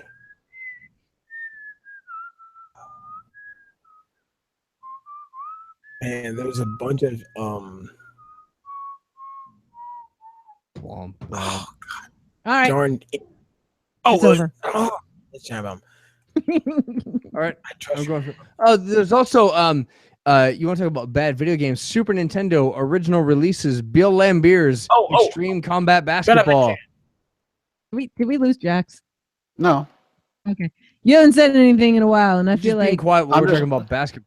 No, he started talking about wrestling, and I'm like, and nope, I'm out. and now they're talking about basketball and nope, sports ball. Yeah, Okay. well, it's not that like I've said before, it's not that I don't like sports ball. It's just I'm not a wrestling fan. I'm not a huge basketball fan. I'll tolerate hockey. I have friends in Nashville who are going nuts right now, actually, for the Predators. Did you see that later Chris display last night? What was Arsenal thinking? And Anyway, and I can't really talk. But you know what? baseball You know 'cause what? the Braves are just Hockey in the- can die in a the fire. The can. Habs are eliminated. The Habs are gone. Hockey can die in a fire. It doesn't exist anymore. The fact that the Leafs made it one game further in the playoffs than the Habs, just Toronto. Oh, I just had fun trolling all my Washington D.C. Caps fans. I'm like, so how's that second round feeling again? Because they have not made it past the second round in forever. First off. and they've got by far one of the best player in the league. It's like, how's Ovi doing? Oh, still can't make it past the second round. Oh, sorry. Whoa. Hold on. First off, Oh, here we go. getting his injury. There we go. He's not as good as he used to be. He's still great, but he's not as good as he used to be. And secondly, the Leafs could have won. The Caps could have won, but the Caps are cursed. They're absolutely cursed. They Yeah, but we won the cannot, President's Trophy. Congrats. No one's ever won the President's Trophy and the Stanley Cup in the same season. they cannot get out of the second round. They just can't. They just can't. No. And- What they need is a short season. They can do it in a short season. They can't do it in a regulation league season. Well, my thing is, I think they do better if they. I think honestly, you got to get rid of Ovechkin. You got to. At this point, you got to start over. Whatever. Let's go Islanders. Yeah, I know they're not even in the playoffs, but I love them. Hey, you know what? I still have the love, but I got to tell you, when I was still living on Long Island, I was going to a game a month. It was really easy. It never cost me more than $35. Half the time I got to go free. And I had so much love. Plus their mascot's a dragon. I had so much love for going to the Islanders. And then I moved to Canada and I'm not watching games, but let's go Islanders always. And anytime people are like, oh, well, this and that, I don't care. I may be from a team that hasn't won since the You need to talk Cup to since the Tori. You need 80s. to talk to Tori. Tori Duke, say it openly best. She was on my Why do I podcast need a to few talk times to Tori? because she was a female goalie who tried out not only for Virginia Tech, but she also tried out for the Olympics. Tori Duke has been on my podcast several times, And we're going to be on a panel together at Balticon. she's I don't know which one. she's for all it's worth, she's phenomenal. Here it is. She if not on a collegiate team, a professional team. She's one of the best goalies I have ever seen strapped on. No, Tori's awesome. I just didn't think she was an Islander fan or anything. So No, he's not. everyone can see this in the video. Rangers, Can see what I'm holding up here. Did you say she's a Ranger fan? Rangers, Caps. I think it's Caps. Don't quote I me. hope it's the Caps. Don't quote me on it. Don't quote me on it. So Don't quote me yes, on it. Tech is holding up his Deeks jersey, but here's the best part. Tell me, who signed that jersey? Well, I don't know. Maybe you can hold it up to the camera and show them who signed let's jersey. get some light here. Hang on. Yes, that's right. My Nordiques jersey is signed by Guy Lafleur, the blonde demon himself. Number 10. Hall of Famer. Look him up. So That Y'all makes me see happy. that? to bring this Be back, envious, cream your pants. The only now I have a question. You have another jersey that has more signatures. I do. Do you want to show that one off? Okay. Hold on. By the way, You gotta have if that you've got one. cool jerseys at home, you got to put hooks up and hang them as decoration. I just started doing that. It's awesome. so Shane wants to talk about the Blue Jays because that's his baseball team. What are they doing? Yankees are winning. Hey, Blue Jays. Let's play Let's go. ball. Let's Yankees go. No. Yeah, Let's go, Mets. I'm not saying Look, anything. Yankees We're in the are trash can. I've also got this jersey. Yankees are winning. It's backwards, but No, it's not backwards for them. Is that showing No, up that's as great. backwards to you guys? No, that's straight up. That's straight up. No, that's fine. Yeah, Okay. it's just backwards to us. so I noticed that when I got my Kraken's jersey, that it was I got it in my number, which is 26. That 26 was the number of Yasud Murphy. Spoilers: Yasud dies in the first book. Yasud! It went to Dude, you mean Mitchell? nope. I thought Mitchell Fayed's the one that dies in the first book. No, he Drink was. up, buddy. Right. Yeah. So Mitchell. Yeah, Mitchell. Mitchell Fayed. Sorry. Okay. At a con at 26, can you sign it as Mitchell the Machine? So right here, and and every time I saw after that, I got them to sign the jersey as a different player. So I have Drink Up Masood here, and then on the back, the last time I saw them, sign it as Becca the Rekka. So it says, leave it all on the field, Becca number 38, smiley face. From other species. So I asked Scott, could you sign it as Denver for me? So it says over here, love, love, love, Denver.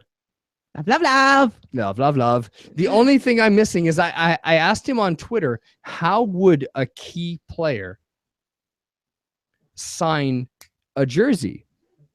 He said they'd most likely take a bite out of it and just leave chew marks. So I think that's my next one. The next time I see Scott, I'm going to get him to chew a corner.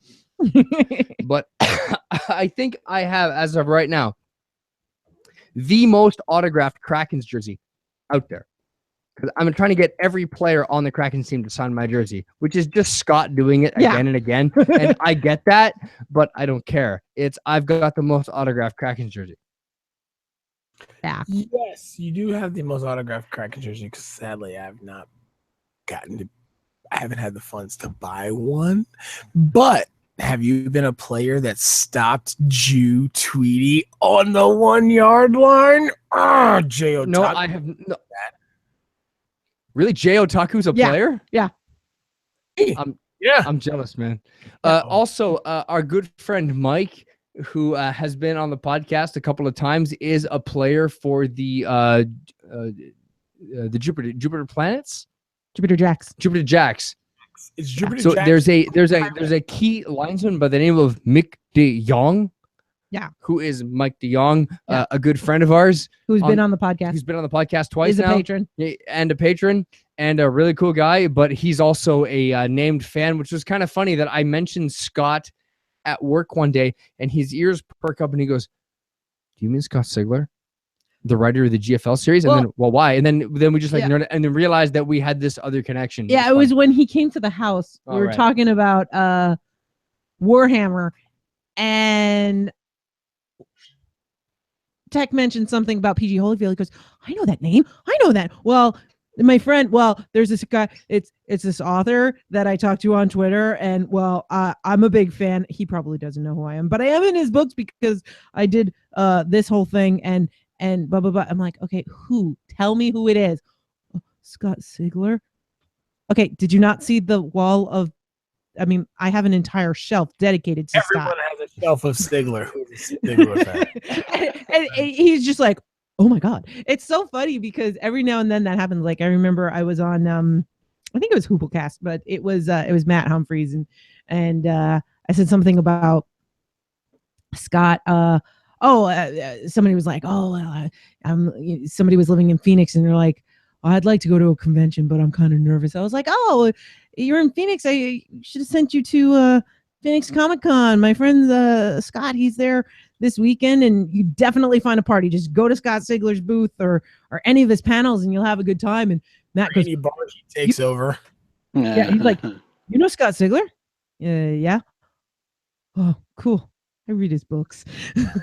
But it was neat because it was a podcaster who didn't know Scott through podcasting.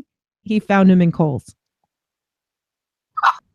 Whoa. Yeah, I thought that was cool. How do you not have the godfathers of podcasting on the Mount Rushmore of podcasting? Yeah. I mean, Jason Hutchins, Scott Sigler, Merle Lafferty, T. Hey, Morris. hey. No shaming people for not knowing other things. And guess what? People finding Sigler in the bookstore is a very good thing. That's what we want. That's called a success story. That's because we junkies put his book to the front when we go through the book. Yeah, we do. OG. Represent. I was part of that ancestor push that got him #1 on Amazon. Look, all I can say is, it's really what's really funny. Scott Sigler. I was deployed to Iraq, and probably 21 years old, I think it was, and I got sent a box from my mom's, and it had 3 books in it. It had Mike Carey's To the Devil You Know. It Ivanovich's One for the Money, and it had Scott Sigler's Infected. It did. It had. I know. Infected. It's almost like I've heard this before. No, seriously, I think that's the one that everyone got into. But I read it, and that's what everyone got into through. I think so. I feel Infected. The Infected trilogy was what people got into. No. I believe I was listening to Earthcore as it was being produced. I hated Infected. It was the worst thing he's ever written. Infected? No, you hated Ancestor. Ancestor. Yeah. Oh my God, what a train wreck that was. No, Ancestor is horrible. Original Ancestor, Tech is not a fan of. He's a sexist, fat-shaming piece of crap. Every time the Asian character is in the book, and he talks about like her jowls jiggling and how her fat wobbles, and it's just disgusting, sexist, fat-shaming crap. No, No. Don't let me finish my rant. Infected was ruined by the fans who threatened me that if I was not a member of the forums, I wasn't a real fan. Oh, well, and I tried to become a member of the forum, and it was nothing but font size 96 giant sized things that I had to be a changbanger and a member of this gang and that gang, and I had to know this obscura and that obscura, and if I didn't, I wasn't a real Scott fan, and I didn't know this and I didn't know that. I'm like, I just like football and I like aliens killing each other, and I want to read GFL books. So all of these other series, I was listening to Earthcore when it was produced. I dug Ancestor. I think that it was greatly improved in its rewrite. right? And Tech has not read the rewrite. Because I'm a savage nerd. Yes. Or not Savage, Dragon Moon Press. Yeah. The original Ancestor and Infected. Yeah. I was part of the push. I was part of the push that when the original Dragon Moon Press Ancestor was put up for pre-sales, it was a coordinated effort. This is the first time anyone had done it. Scott asked everybody to buy all on the same day, and he got shot up to #1 on Amazon, and nobody had done that before. And that's what made publishers look at him. Having professional publishing and real editors has definitely improved Scott's craft. Writing more and dedicating himself full-time to writing has definitely improved his craft. And drinking more. And not everybody has the same favorites. And that's the thing that's really frustrating. It's like, well, this is obviously the best book. Like, I can't stand people asking for Mount Fitzroy. Shut up. I don't care. Give me more Nocturnal. And now the Generations trilogy is maybe it's tied with Nocturnal as my favorite. Whoa, you slow your roll, OG. You slow your roll. But we'll talk about that as soon as I get done saying what I'm about to say. Because there is a constant in Scott's history, and she needs all of the shouting out, all of the praise that goes along with Scott for him being the talent and her being the wrangler for the talent. Vax. is Oh yeah. she's I love you, A. I love A too. she is superb. And- she is A is enough a to- fantastic business partner, and a lot has greatly improved since they started working together. She's not a constant in the sense that she wasn't around from the very beginning, but once she did, they got a really good professional relationship, and you can hear them talk about it. And once things were being done professionally, you definitely heard a difference. It was in my the writing. second Balticon. I'm in the bar. I'm lonely. I'm depressed. No one wants to talk to me. I am the A comes up, and I had zapped Scott with a Nutty Bite sticker that I slapped on his back, and nobody else noticed while he was talking to some lawyer It was guy. great.